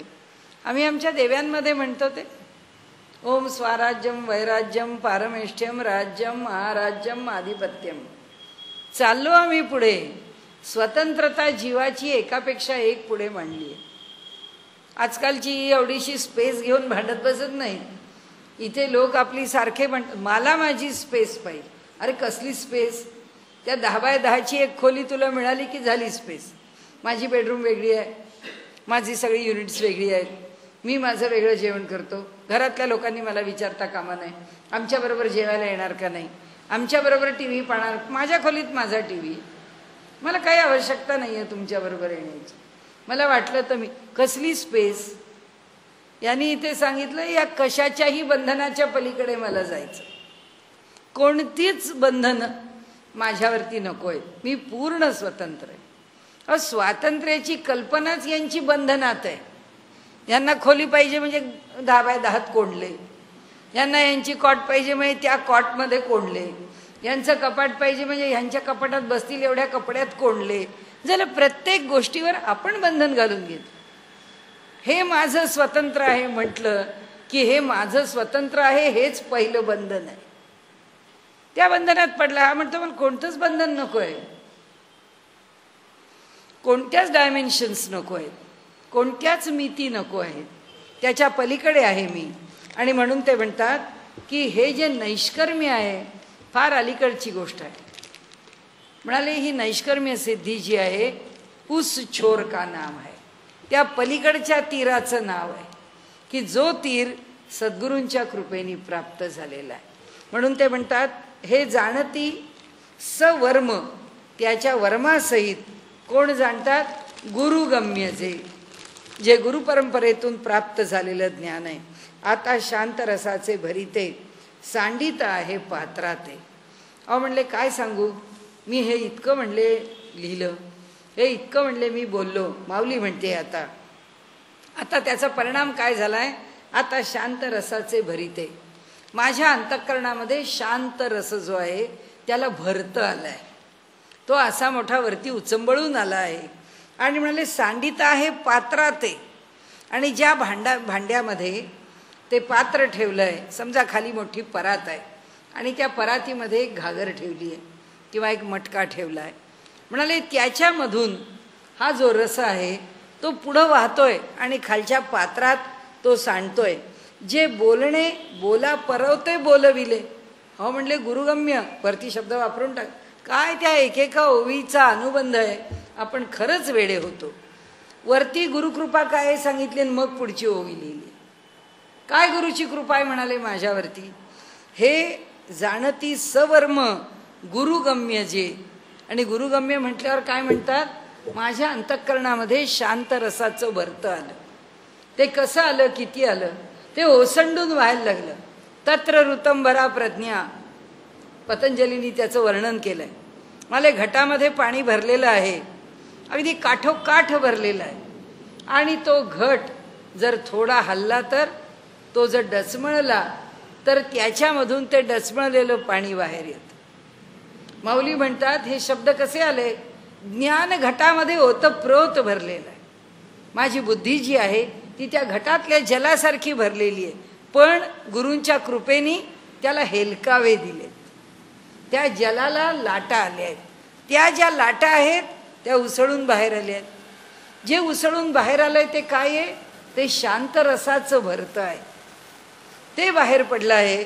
आणि म्हणाले त्याच्या पुढे हे काय आहे जे बाहेर पडलं ते आता नेमक्या शब्दात काय आहे?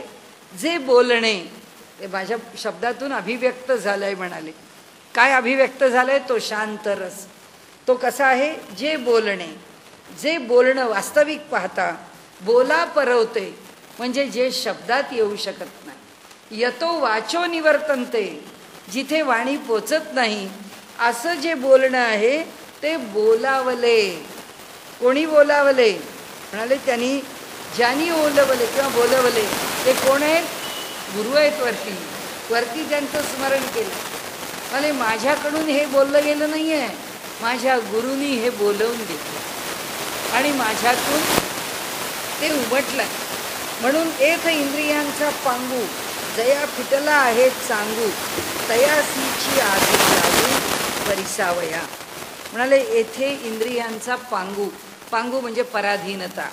इथे इंद्रियांची पराधीनता जया फिटला आहे चांगू, ज्याच्या ठिकाणी तयासीची आथी लागू. म्हणाले हे बोला पलीकडचं जे बोलणं आहे, म्हणाले तयासीची आथी लागू परिसावया, ज्याच्या ठिकाणी इंद्रियांचं बंधन जे आहे फिटलं आहे सांगू, ते बंधन जरा बऱ्यापैकी फिटलं आहे. म्हणजे आम्ही आमच्या इंद्रियामध्ये अडकलेलो नाही आहे. नाही तर इथे 2 तास ज्ञानेश्वरीचं प्रवचन म्हणजे एक वेगळी पिशवी पाहिजे, ज्याच्यामध्ये बिस्किटं पाहिजेत, ज्यात सरबत पाहिजे, ज्यात पाणी पाहिजे, ज्यात कॉफी पाहिजे, ज्यात एखादा खायचा पदार्थ पाहिजे. हे सगळं घेऊन इथे यायचं. 2 तास बसायचे, केव्हा तरी पाणी पाहिजे, केव्हा तरी बिस्किट. नाही लागत आहे. का नाही लागत आहे? आमच्याकडे ज्ञानग्रहणाची ही जी पद्धत आहे की आपण अत्यंत पवित्र मनाने, अत्यंत निर्मल मनाने, अत्यंत प्रसन्न मनाने ज्ञान घेण्याकरता यावं, ही जी आपली धारणा आहे. आपल्या मुलांना सकाळी स्वच्छ आंघोळी घालून, स्वच्छ कपडे घालून शाळेमध्ये चांगले शुचिरभूत करून पाठवावेत. आता त्यांची शुचिरभूतता रात्रीच्या आंघोळीतच आहे. काय करणार? सकाळी उठून थंडी वाजते, फार लवकर आंघोळ घालावी लागते, त्यापेक्षा रात्रीच आंघोळी घालून झोपवायचं. हे जे काही आहे हे नाही आहे. ते म्हणाले इंद्रिय जी आहेत ती इंद्रियची कसमस मोडे, पुढे 6व्या अध्यायात आहे. ते म्हणाले इंद्रियांच्या ठिकाणी असणाऱ्या ज्या प्रवृत्ती आहेत त्या प्रवृत्ती मोडलेल्या आहेत. त्याच्याविषयी असं वाटत नाही की अरे 2 तास आता बसायचं आहे. काय आज आता वर्ल्ड कप चालू होतं, काय झालं कोणाला माहिती. म्हणले आता बाकीचं काही पुढे सुरू झालं असेल तर आपल्याला माहीत नाही, पण आपल्याला तयारीमध्ये काही वर्ल्ड कपची मजा, जाऊ दे आज कशाला जायचं प्रवचनाला, वर्ल्ड कप बघू, पुढचा कार्यक्रम बघू, नाही वाटत. कारण का, जेव्हा आम्ही एका वृत्तीने 10 दिशांनी इथे पोचतो तेव्हा काय झालेलं आहे, त्या इंद्रियांच्या ठिकाणचा पांगू मोडलेला आहे. परस्वाधीनता जी आहे, परस्वाधीनता कशाची आहे? विकारांची, विषयांची, वासनांची, इच्छांची, ती दूर झाली आहे. किती दूर झाली आहे? चांगू, ते म्हणतात पुष्कळ चांगली झाली आहे. आणि त्यामुळे आम्हाला बाकीच्या कुठल्याही गोष्टीपेक्षा आम्हाला याचं वेळ आहे. ते सांगतात काही झालं एथ इंद्रियांचा पांगू जया फिटला आहे चांगू, ज्याच्या ठिकाणी चांगला दूर झालेला आहे. तयासीची आथी लागू परिसावया. मोठं कठीण बोललेत माऊली. ते म्हणतात हे ज्याचं झालं आहे तोच हे ज्ञान ऐकण्याचा अधिकारी आहे, अन्य नाही. माऊलींची भाषा दिसायला गोड दिसते, पण तशी मोठी हे आहे, खंबीर आहे अशी. हा असो अतिप्रसंगू न संडीपा कथा लागू, होईल श्लोक संगती भंगू म्हणून या. एवढं बोलून झालं माऊलींचं. आता जरा खणखणीत बोललेले आहेत की ज्याच्या ठिकाणी एवढी परिस्थिती आहे, ज्याला एवढी आच आहे, ज्याला श्रवणाची ओढ आहे, तोच ह्या ज्ञानाचा किंवा श्रवणाचा अधिकारी आहे. समोर श्रोते बसलेले आहेत संत सज्जन, ते म्हणतात, लगेच सांगतात हा असो अतिप्रसंगू. ज्ञानोबा आता फार बोलताय तुम्ही, आता पुष्कळ झालं. हा असे अतिप्रसंगू न संडीपा कथा लागू. अहो म्हणाले मूळ कथेपेक्षा लांब जाऊ नका. तुम्ही जो सांगण्याचा विषय योजलाय त्याच्यापासून जरा बाजूला भरकटलात तुम्ही. होईल श्लोक संगती भंगू. या एकानंतर एका श्लोकावर जाताना जो श्लोकांच्या मधला अनुबंध आहे, जो संबंध आहे, जी संगती आहे, ती संगती सुटेल ना, आपण तिसऱ्याच ठिकाणी जाऊन पोचू. असं नका करू. म्हणून या, म्हणून तुम्हाला सावध करतो की आता कथाच सांगा. जे मना आकळीता कुवाडे, जे मनाला समजणं कठीण आहे, कुवाडे म्हणजे कठीण आहे. म्हणाले घासू सीता बुद्धी नातुडे. बुद्धीला सुद्धा पुष्कळ म्हणाले तासून काढलाय, बुद्धीला सुद्धा पुष्कळ धार लावायचा प्रयत्न केलेला आहे. असं करून सुद्धा ते दैवाचेनी सुरवाडे सांगवले तुझं. म्हणाले ना मनाला कळलं म्हणून मी तुला सांगितलं, किंवा ना माझी बुद्धी फार चिंतनाने परिपक्व झाली आहे असं तू समजशील म्हणून मी सांगतोय, नाही म्हणाले. आता फक्त दैव तुलाही अनुकूल आहे, मलाही अनुकूल आहे. दैवाचेनी सुरवाडे. दैव आत्ता आम्हाला सुखाचं आहे, दैवाची आम्हाला अनुकूलता आहे, म्हणून सांगवले तुझं. म्हणून मी तुला सांगू शकलो. जे शब्दातीत स्वभावे ते बोलीची जरी फावे, तरी आणिके काय करावे सांगे कथा. म्हणाले जे शब्दाच्या अतीत स्वाभाविकरित्या आहे, सगळ्या उपनिषदांनी म्हटलेलं आहे की जे शब्दाच्या पलीकडचं आहे ते बोलीची जरी फावे, ते जर शब्दात उमटू लागलं तर, ते जर शब्दात येऊ लागलं तर, जर मला ते पकडता आलं तर, तरी आणिके काय करावे, आता आणखीन काय करायचं आहे सांगे कथा. म्हणाले आता आणखीन करण्याची काय आवश्यकता आहे, आता कथाच सांग. सगळ्या श्रोत्यांनी सांगितलं, अरे किती अवघड गोष्ट केलीस तू, केवढा अवघड विषय तू आम्हाला शब्दात आणून दिलास. हे एवढं मोठं झाल्यानंतर आता आणखीन काय करायचं आहे तुला, आता तू आपली कथा सांग. हा आरती विशेषू श्रोतयांचा, श्रोत्यांच्या मनामध्ये आलं की बाबा 2 तास झाले आज एकच होतो का काय श्लोक आपला. तर म्हणाले, श्रोते म्हणाले नको नको आता जरा लवकर आवरा. मग म्हणाले इथे हा आरती विशेषू श्रोतयांचा, म्हणाले श्रोत्यांच्या ठिकाणी जी श्रवणाची आर्तता आहे, जाणोनी दास निवृत्तीचा.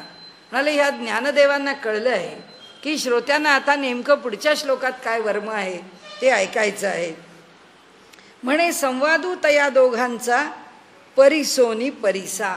आता हे ज्ञानदेव बोलत आहे आणि म्हणाले हा निवृत्तीचा दास असं म्हणतो की त्या दोघांचा संवाद म्हणजे भगवान श्रीकृष्ण आणि पार्थ या दोघांचा संवाद परिसोनी म्हणजे लक्षात घेऊन, परिसा म्हणजे ऐका, परिसोनी लक्षात घेऊन ऐका, अगदी मन लावून ऐका, प्रत्येक शब्दावर लक्ष देऊन ऐका. मग कृष्ण म्हणे पार्था ते आता प्राप्ताचे चिन्ह पुरते, सांगेन तुझं निरुते चित्त देई. आता कृष्ण म्हणतात पार्थाला की अरे ज्याला निष्काम कर्मयोगाची प्राप्ती झालेली आहे त्याचं लक्षण पुरतेपणाने मी तुला सांगतो, त्याचं मी तुझ्या पुढे निरूपण करतो, तर तू ऐक. म्हणाले आता मी काय सांगतो ते. चित्त देई, तू लक्ष दे. युक्त कर्मफलम त्यक्त्वा शांतिमाप्नोति नैष्ठिकीम अयुक्त कामकारेण फले सक्तो निबध्यते. अले कर्म करणारा किंवा कर्म करणारा जो योगी आहे, युक्त हा जो निष्काम कर्मयोगामध्ये पूर्णपणे रममाण झाला आहे, पूर्णपणे सिद्ध झालेला आहे, तो काय करतो. नैष्ठिकीम कर्मफलम त्यक्त्वा, निष्ठेनी कायम नैष्ठिकी. एकदा टाकलं, 2दा टाकलं, 5 वर्ष टाकलं, 10 वर्ष टाकलं. लोक म्हणतात ना, हो या पक्षामध्ये आम्ही 20 वर्ष काम करतोय, तुम्ही आम्हाला साधं एक जिल्हा परिषदेची जागा देत नाही. अहो काय 20-20 वर्ष आम्ही कामं केली, फुकट गेली काय. हा म्हणतो तसं नाही आहे. या ठिकाणी हा कर्मयोगी म्हणतो नैष्ठिक निष्ठेनी चालू आहे, अव्याहत चालू आहे, अपेक्षा नाहीच आहे. आणि म्हणून हा निष्काम कर्मयोगी नैष्ठिकीम कर्मफलम त्यक्त्वा, सातत्याने कर्माचं फल त्यांनी टाकूनच दिलेलं आहे, सातत्याने. शांतीम आपनोती नैष्ठिकीम, दोन्हीकडे लावायला अडचण नाही आहे. म्हणाले त्याला अशीच पूर्णपणे स्थिर अशी शांती प्राप्त होते आणि नाही लावलं तरी काही बिघडत नाही. अयुक्त हा कामकारेण फले सक्तो निबध्यते. म्हणाले अयुक्त म्हणजे कामनेच्या योगाने, कामकारेण कामाकरता प्रेरित झालेला जो युक्त नाही असा. आपण पहिला कोण घेतला, युक्त, आणि आता या दुसऱ्या भागात कोण घेतला, अयुक्त. हा म्हणाले काय झालंय इथे, कामकारेण त्याच्या मनामध्ये कशाची न कशाची तरी अपेक्षा आहे, त्या अपेक्षेने तो प्रेरित झाला आहे. फले सक्तो म्हणून त्याला कर्माच्या फलाची आसक्ती आहे, म्हणून तो निबध्यते, तो या जगामध्ये त्या कर्माशी बांधला जातो. सगळा एकाला एक अगदी विरुद्ध शब्द दिलाय, युक्त हा अयुक्त हा. नंतर नैष्ठिकम या ठिकाणी कर्मफलम त्यक्त्वा, तर इथं कामकारेण फले सक्तो हा असा आहे. इथे शांतिमाप्नोती, इथे निबध्यते. हे दोन्हीकडे दोघांच्या करता त्यांची त्यांची फलं एका श्लोकामध्ये इकडे, एका एकांच्या समोर एक मांडत गेलो तर त्यांनी सांगितलेली आहेत आपल्याला.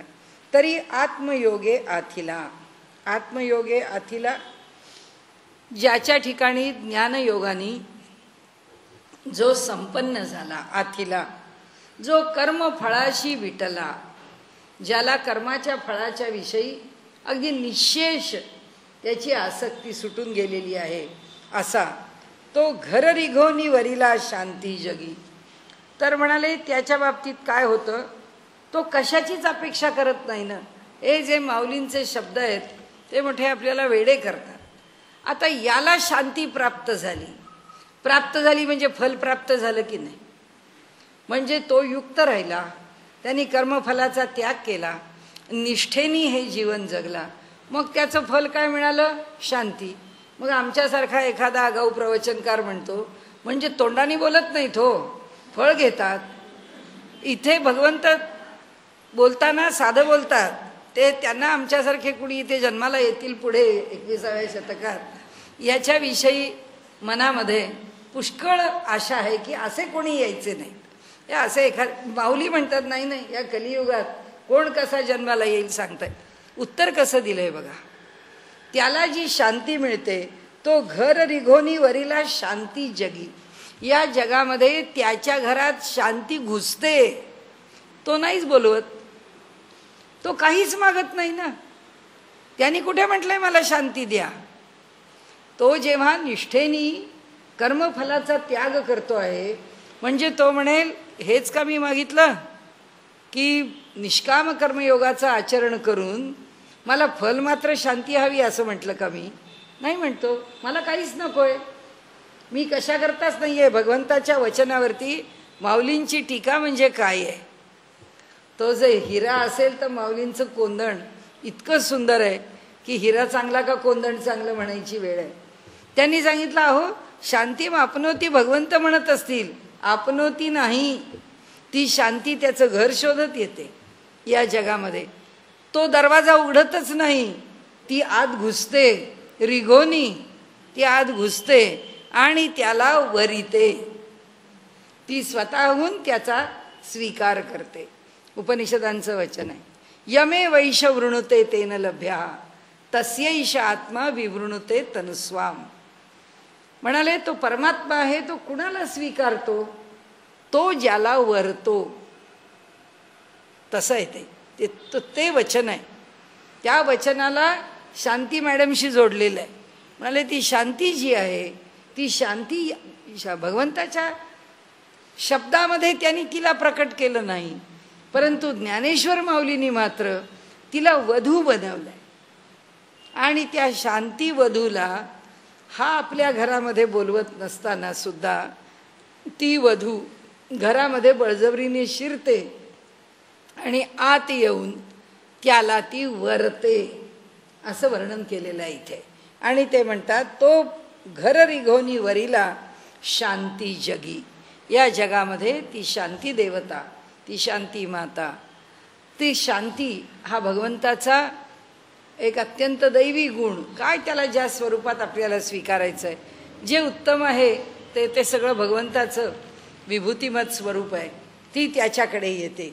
येरू कर्मबंधे किरीटी अभिलाषाची या गाठी कळासला खुंटी फळभोगाचा. म्हणाले एरू कर्मबंधे किरीटी, म्हणाले एरवी कर्माच्या बंधाने हे अर्जुना, या ठिकाणी अभिलाषाची या गाठी, त्यांनी काय केलंय, ही अभिलाषा जी आहे ती खुंट्याला बांधली आहे. कशी? कळासला खुंटी, कळासला म्हणजे बांधली आहे. म्हणे फळभोगांचा, ज्या फलाचे भोग आहेत ते काय केलेत, ते खुंटीला बांधून ठेवलेत. आणि त्याला काय केलंय, अभिलाषांच्या गाठी, ते अभिलाषांचं बंधन, हे त्याच्याशी येरू कर्मबंधे. हे कोण आहेत? हे त्या कर्माच्या बंधामध्ये अडकणारे लोक आहेत. त्यांनी काय केलंय, त्या इच्छा आकांक्षा, एक इच्छा आकांक्षा नाही. जसं ते बाळकरामामध्ये त्यांनी म्हटलंय ना की जो विसरतो त्या विसरणाऱ्याच्या करता काय आहे, सातत्याने तो एक पुन्हा पुन्हा पुन्हा पुन्हा आपल्या ठिकाणी एक गाठ बांधतो.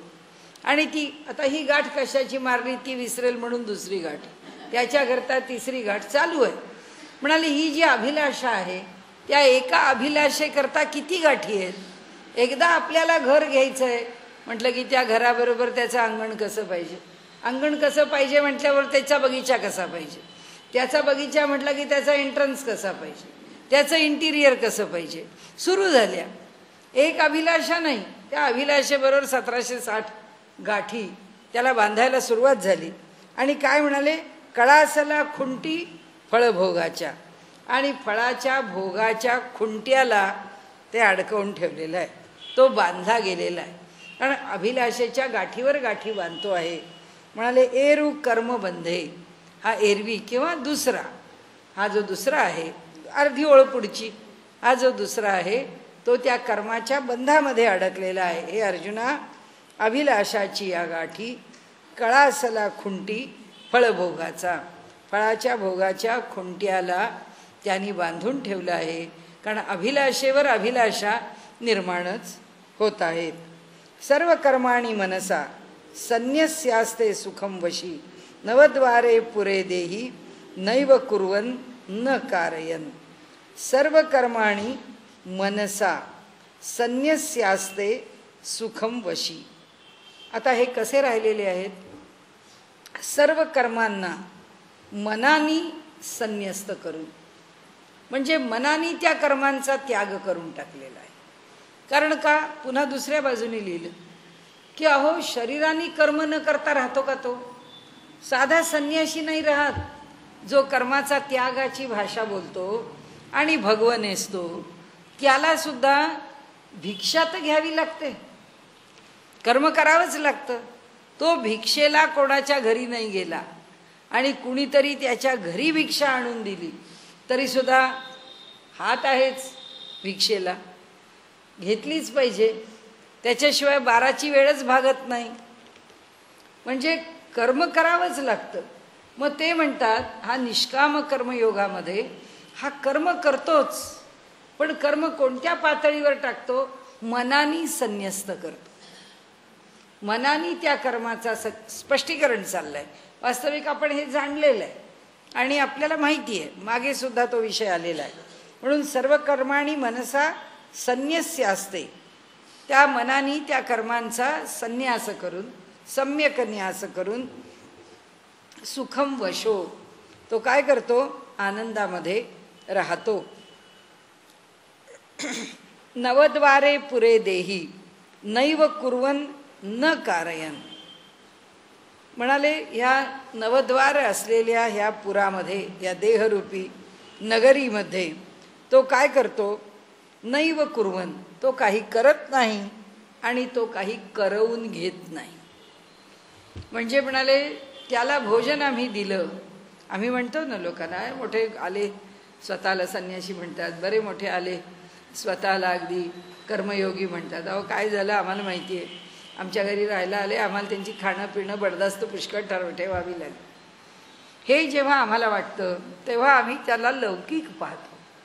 तो जर खरंच श्रेष्ठ अधिकारी पुरुष असेल तर आम्ही त्याचा अधिकार जाणत नाही, व आम्हाला असं वाटतं आमच्यात 4 माणसासारखं आहे. म्हणाले आम्ही श्रीखंड खातो, तोही श्रीखंड खातो, सणवार आहे तोही आमच्यासारखं ओढधोडाचा स्वीकार करतो. अहो मग त्याच्या आमच्यात काय फरक राहिला, आमच्याकडे येऊन तो आमच्यासारखाच आहे. ते म्हणतात जर त्या पुरुषाचा अधिकार आपल्याला कळला आणि खरंच अधिकारी पुरुष आपल्या समोर आला तर तो अधिकारी पुरुष आपल्याकडून काही करून घेत नाही आणि तोही काही करत नाही. म्हणजे त्याला आम्ही भिक्षा दिली असं आम्हाला वाटतं, त्याला भिक्षा देणारे आम्ही आणि स्वीकारणारा तो, म्हणजे तो भिक्षा स्वीकारतो, म्हणाले नाही, तो ती भिक्षा खातो नाही, तो देह जगवतो नाही, यातलं तो काहीच करत नाही, कारण या कशाशीच त्याचा संग नाही. हे पुन्हा पुन्हा का सांगतात, कारण हे कळणं फार अवघड आहे. आणि म्हणून माऊलींनी आधीच सांगितलं की हे गुरुकृपेशिवाय कळणार नाही, ह्याचं ज्ञान हे परंपरेशिवाय होणार नाही, त्याचा अनुभव दिल्याशिवाय आणि अनुभव घेतल्याशिवाय त्याची महत्ती समजू शकत नाही. म्हणून ते सांगतात नवद्वारे पुरे देही, या देहातच राहतो, त्या देहाने ना काही करतो ना काही कोणाकडनं करवून घेतो. आमच्यासारखा माणूस म्हणतो की अहो हे संन्याशी आहेत, काय करायचं हो यांना गाड्या, कशाला हे गाड्यांमध्ये बसतात, यांना एवढी कोणाला मर्सिडीज पाहिजे, कोणाला BMW पाहिजे, कशाला पाहिजे, हे लोक त्यांच्याकरता ह्या मोठ्या मोठ्या गाड्या घेऊन येतात आणि एवढ्या मोठ्या मोठ्या गाड्यातून घेऊन जातात. ते सांगतात आम्हाला काहीच लागत नाही, आम्ही काहीच वापरत नाही, आम्ही काहीच खरेदी करत नाही. मग आमच्यासारखा म्हणतो अहो तुम्ही खरेदी करत नाही, पण तुमच्याकरता दुसरा माणूस मर्सिडीज घेतो, ती मर्सिडीज घेण्याकरता तो माणूस कष्ट करतो, तो कष्ट करून ती गाडी मिळवतो आणि तुमच्या दारात तो आयती घेऊन येतो. त्या गाडीमध्ये तुम्ही बसता आणि मग तुम्ही त्या गाडीतून जाता. म्हणजे तुमच्याकरता दुसरे कष्ट करत असतात आणि मग तुमची सगळी बडदस्त राखली जाते. इथे आम्हाला भगवंत सांगतात, पुढे माऊली सांगते की हे बघा तो ना तुमच्या गाडीत बसतो ना तुमच्याकडनं गाडी आणवून तुम्हाला बोलावून घेतो. तो हे का करतो? तो जर खराच अधिकारी असला, माऊलीने एक उत्तर दिलंय, अलौकिक न हो व्हावे लौकिकाप्रती. ही मोठी माणसं आपली अलौकिकता लौकिकामध्ये कधीही प्रकट करत नाही. त्यांनी जर ठरवलं की जर कुणी आमच्यासारखा शहाणा म्हणाला हो तुमच्याकरता मर्सिडीज आणली, ते दुसरे स्वामीजी आहेत त्यांच्याकरता त्यांनी BMW आणली होती, पण माझी मर्सिडीज लेटेस्ट आहे त्यामुळे ती BMW पेक्षा सुद्धा महाग आहे, म्हणून तुम्हाला त्याच्यापेक्षा मोठी गाडी घेऊन आलो. तर ते स्वामीजी म्हणते तर तू काय मला सांगतो तुझी BMW मर्सिडीज, मला तुझ्या गाडीतून भिंडायची गरजच नाही आहे. मी चाललो, तू पोचायच्या आधी मी तिथे पोचीन. मनोजबम मारुततुल्य वेगम, या वेगाने मी निघून जाईन. सगळ्या सिद्धी माझ्या ठिकाणी आहेत, सगळं सामर्थ्य माझ्या ठिकाणी आहे. प्रकृतीला मी वश करून आहे. योगी असेल तर हे चमत्कार आम्हाला ठाई बघायला मिळतात. भक्त असेल तर भक्त करत नाही, त्याच्याकरता भगवंत करत राहतो आणि आम्हाला दाखवतो अरे याचं सामर्थ्य काय ओळखा. आणि म्हणून त्यांनी सांगितलं तो सामान्य माणसासारखा राहतो. मी आपल्याला आत्ता ती कथा सांगत नाही, परंतु ज्या आपल्या उपनिषदांच्या मधल्या कथा आहेत त्या कथाच्या मध्ये सुद्धा ज्या वेगवेगळ्या कथा आल्या आहेत. गरीब आहे तो, एका चाकाच्या आपल्या गाडीवान आहे, साधा रैक्व नावाचा मनुष्य आहे जो ब्रह्मज्ञानी आहे. आणि आपली बैलगाडी जशी आपण गाडी लावणे, म्हणजे आजच्या भाषेत बोलायचं तर गाडी पार्क करणे. आपल्या गाड्या काही फारशा खटाटोपीने पार्क करायला लागत नाही, 2 व्हीलर असली तर स्टँडला लावली की काम भागतं. पण ती बैलगाडी म्हणजे ते बैलांना सोडलं की ती पूर्ण तिरकी करून ठेवायला लागते. कासरे काढा, हे करा ते करा, बऱ्याच भानगडी. तर हा रैक्व त्या गाडीच्या खालीच बसत असतो आणि तिथंच राहत असतो. आणि एका राजाला ऐकायला मिळतं, ती सगळी मोठी आहे, जानुश्रुती नावाचा राजा वगैरे, तो भल्लाक्ष आणि एक संन्यासी, असं सगळी ती कथा आहे. तर त्यांना जेव्हा कळतं की हा जो मनुष्य आहे हा ब्रह्मज्ञानी पुरुष आहे आणि कुणीतरी त्याची चर्चा करताय, तो राजा म्हणतो मला त्याच्याकडून ब्रह्मज्ञान पाहिजे आहे. आता त्या ब्रह्मज्ञानी पुरुषाला कशाचीच अपेक्षा नाही आहे, पण हा राजा तिथे जातो, माझी मुलगी देतो म्हणतो वगैरे वगैरे. हे सगळं घडतं. पुढे त्या रैक्वाचा संसार सुरू होतो. त्या राजाला पुढे ब्रह्मज्ञान मिळतं त्याच्याकडून. अधिकारी श्रेष्ठ पुरुष आहे, त्या श्रेष्ठ पुरुषावरती यांनी पहिल्यांदा शंका घेतली असती तर त्याला एवढ्या सत्पुरुषाचा लाभही झाला नसता. हे असे श्रेष्ठ, आपण साईबाबा बघा, अक्कलकोट स्वामी महाराज बघा, गजानन महाराज बघा, ही सगळी थोर थोर मंडळी आहेत. ही मंडळी आपलं काही मोठेपण कुठे प्रकट करत नाहीत. ती कुठल्याही विशेषत्वाच्या शिवाय राहतात. म्हणून ते सांगतात की कदाचित तुमच्या मनात येईल की हे स्वतः आपल्या मतलबाचं तेवढं करून घेतात आणि दुसऱ्याकडनं करवून घेतात. म्हणाले करणारा जो कोणी आहे त्याच्याकडनं ना त्यांनी करवून घेतलेलं असतं ना त्यांना काही करावं लागतं. तो ब्रह्मज्ञानी पुरुष आहे, त्याला भोजन दिलं तरी व्हावा आणि त्यांनी नाही खाल्लं तरी व्हावं. त्याला त्याचं शरीर जगवण्याकरता आमच्यासारखे व्यापार करावेच लागत नाही. तो त्याच्या पलीकडे आहे अशी जी स्थिती आहे. अशा अनेक श्रेष्ठ पुरुषांच्या चरित्रांची उपलब्धी आपल्याकडे आजही आहे. तर सांगण्याचा हेतू इथे असा आहे की नैव कुर्वन न कारयन जैसा फळाची ये हावे ऐसे कर्म करी आघवे मग न कीजेची येणे भावे उपेक्षी जो. त्याचं मोठं लक्षण माऊलींनी अप्रतिम सांगितलं. म्हणाले एखादा फलासक्त मनुष्य ज्या ओढीनी जीवानी प्राणानी अगदी आपल्या सगळ्याची बाजी लावून एखादं काम करतो तसंच तो काम करतो. तो आपली कोणतीही शक्ती कमी ठेवत नाही. तो सुद्धा जैसा फळाची हवे ऐसे कर्म करी आघवे. तो जसं काम करतो तसंच तोही काम करतो. त्या गोष्टीमध्ये कुठे कुचराही नाही. मग न कीजेची येणे भावे हा महत्त्वाचा भाग आहे. आणि ते काम करून झालं की मग मात्र ते मी केलं का नाही केलं हा विषयच नाही. संपलं, काम पुरं झालं, तो तिथून निघाला. अलीकडच्या काळामध्ये अशीच खूप श्रेष्ठ अशी समाजसेवा करणारी माणसं असतात. माझ्या ओळखीचे एक दिव्यानंद सरस्वती म्हणून संन्यासी आहेत. गोव्याच्या भागामधून त्यांनी कामाला सुरुवात केली. त्यांच्या लक्षात आलं की महाराष्ट्रातल्या खेड्यापाड्यांमध्ये फार चांगली आपल्या मंदिरांची परंपरा आहे. तर ती मंदिरं सगळी उपेक्षित आहेत. त्याचा जीर्णोद्धार केला पाहिजे. आता जीर्णोद्धार करणार आहे मी, तुम्ही मला पैसे द्या असं कधी होत नाही. त्यांनी एकच योजना केली. ते त्या खेडेगावात जात जे मंदिर त्यांनी त्यांच्या डोळ्यापुढे ठेवलं आहे त्या मंदिरात ते राहत.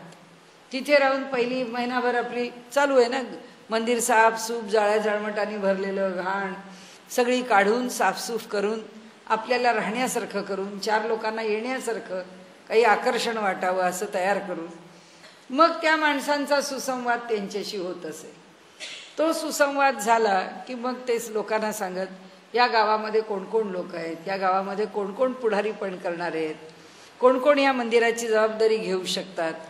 आणि तिथे रोज रात्री लोकांना बोलावून काय देवता आहे त्याप्रमाणे उपासना शिकवायची, त्यांच्याकडनं पाठ करून घ्यायची, त्या देवतेची पूजा कशी करावी, त्या देवतेचे उत्सव कसे करावेत हे सगळं शिकवायचं.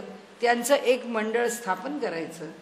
त्या मंडळाला त्या सगळ्या देवतेची उपासना, दैनंदिन कार्यक्रम आणि ते मंदिर ते योग्य पद्धतीमध्ये आणून त्याचा बऱ्यापैकी डागडोजी जीर्णोद्धार करून आणि ते आता सांभाळता येथे बघून ते गाव सोडायचं की दुसरं मंदिर. पुन्हा मागे फिरून बघायचं नाही की इथं काय झालं. म्हणाले जे श्रेष्ठ पुरुष आहेत किंवा ज्यांना त्याच्याविषयी यत्किंचितही अपेक्षा नाही, पोट तिडकीनी काम करतात, जसं काही मंदिर माझंच आहे आणि सोडून निघून जातात. तो जयाकडे वास पाहे तेऊ ते सुखाची दृष्टी होय. तो फक्त ज्याच्याकडे वळून पाहतो त्याचं भाग्य फळाला आलं म्हणाले. श्रेष्ठ पुरुष आहेत, अधिकारी पुरुष आहेत. ते काय संबंध कायाच ब्रह्म आहे, एक चैतन्य आपल्यामध्ये वावरत आहे. अशा प्रकारे भाग्याने जर असा पुरुष असा संत आपल्याला बघायला मिळाला तर ते सौभाग्य आपण कधी सोडू नये, कारण त्यांच्या दृष्टीमध्येच आमचं कल्याण आहे. त्यामुळे त्यांनी नुसतं वळून पाहिलं, त्यांची दृष्टी जरी आपल्यावर पडली. लोक असतात ना असे की अशा सत्पुरुषाच्या इथे गेले की ते त्यांच्याकडे एकटक पाहत राहतात. का तर केव्हा तरी चुकून त्यांची दृष्टी आपल्याकडे वळली तर आपली दृष्टी त्यांच्याकडे नाही असं होता का. सत्पुरुषाच्याकडे बघत राहावं. म्हणाले त्याच्या ठिकाणी तो जयाकडे वास पाहे तेऊ ते सुखाची सृष्टी होय. तिथे केवळ सुखच सुख अवतरतं. तो म्हणे तेथ राहे महाबोधू. तो म्हणे तो जे बोलेल तोच बोध आहे. त्यांनी फक्त ठीक आहे जा बस जा, त्याच्यात काय कल्याण आहे साधायचं ते साधतील. त्याला बेटा तेरा भला होगा, संपला विषय. एवढेच बोलतात. श्रद्धा रखो. साईबाबांनी तो 2च शब्द सांग, श्रद्धा आणि सबुरी, बस दुसरं काही नाही. थोडे थांबा आणि श्रद्धा ठेवा. ते म्हणतात सगळं काही आपल्या मनासारखं. म्हणजे महाबोध आहे, साधा बोध नाही. ह्या सत्पुरुष आणि असे सत्पुरुष जोपर्यंत खात्रीलायक आपल्याला भेटत नाहीत तोपर्यंत हे सगळे सत्पुरुष आपल्याला फोटोत भेटतात. आपण तिथंच त्यांना पाहावं. कुणाच्या तरी कच्छपी कधीही लागू नये. योग्य ठिकाणीच नतमस्तक व्हावं. लौकिकामध्ये जोपर्यंत जाणण्याची ताकद आपल्याला नाही तोपर्यंत आम्हाला फोटोतले सत्पुरुष पुरेसे आहे.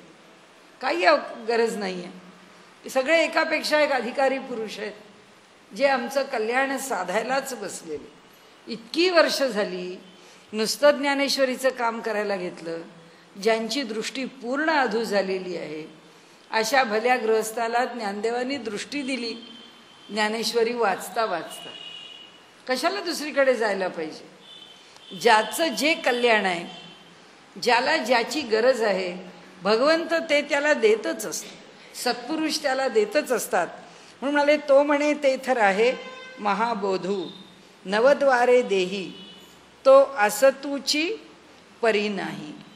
या नवद्वार देहामध्ये आमच्यासारख्या पांचभौतिक देहामध्ये तो आहे असं आम्हाला वाटतं.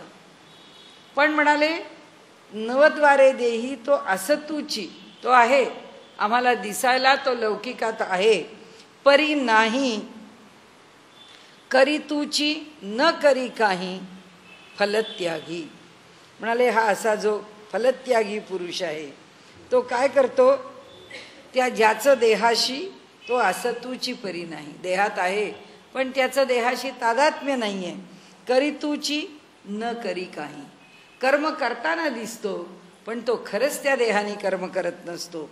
फलत्यागी, ज्यांनी फलाचा त्याग, मूळ मुद्दा सोडत नाहीयेत की ज्यांनी कर्म फलाचा त्याग केलेला आहे असा निष्काम कर्मयोगी. आता कुणाची महत्ता सांगताहेत की केवळ निष्काम कर्मयोगाचं अवलंबन करणारा सुद्धा ब्रह्मज्ञानीच पुरुष आहे. त्याचा अधिकार काही कमी नाही आहे.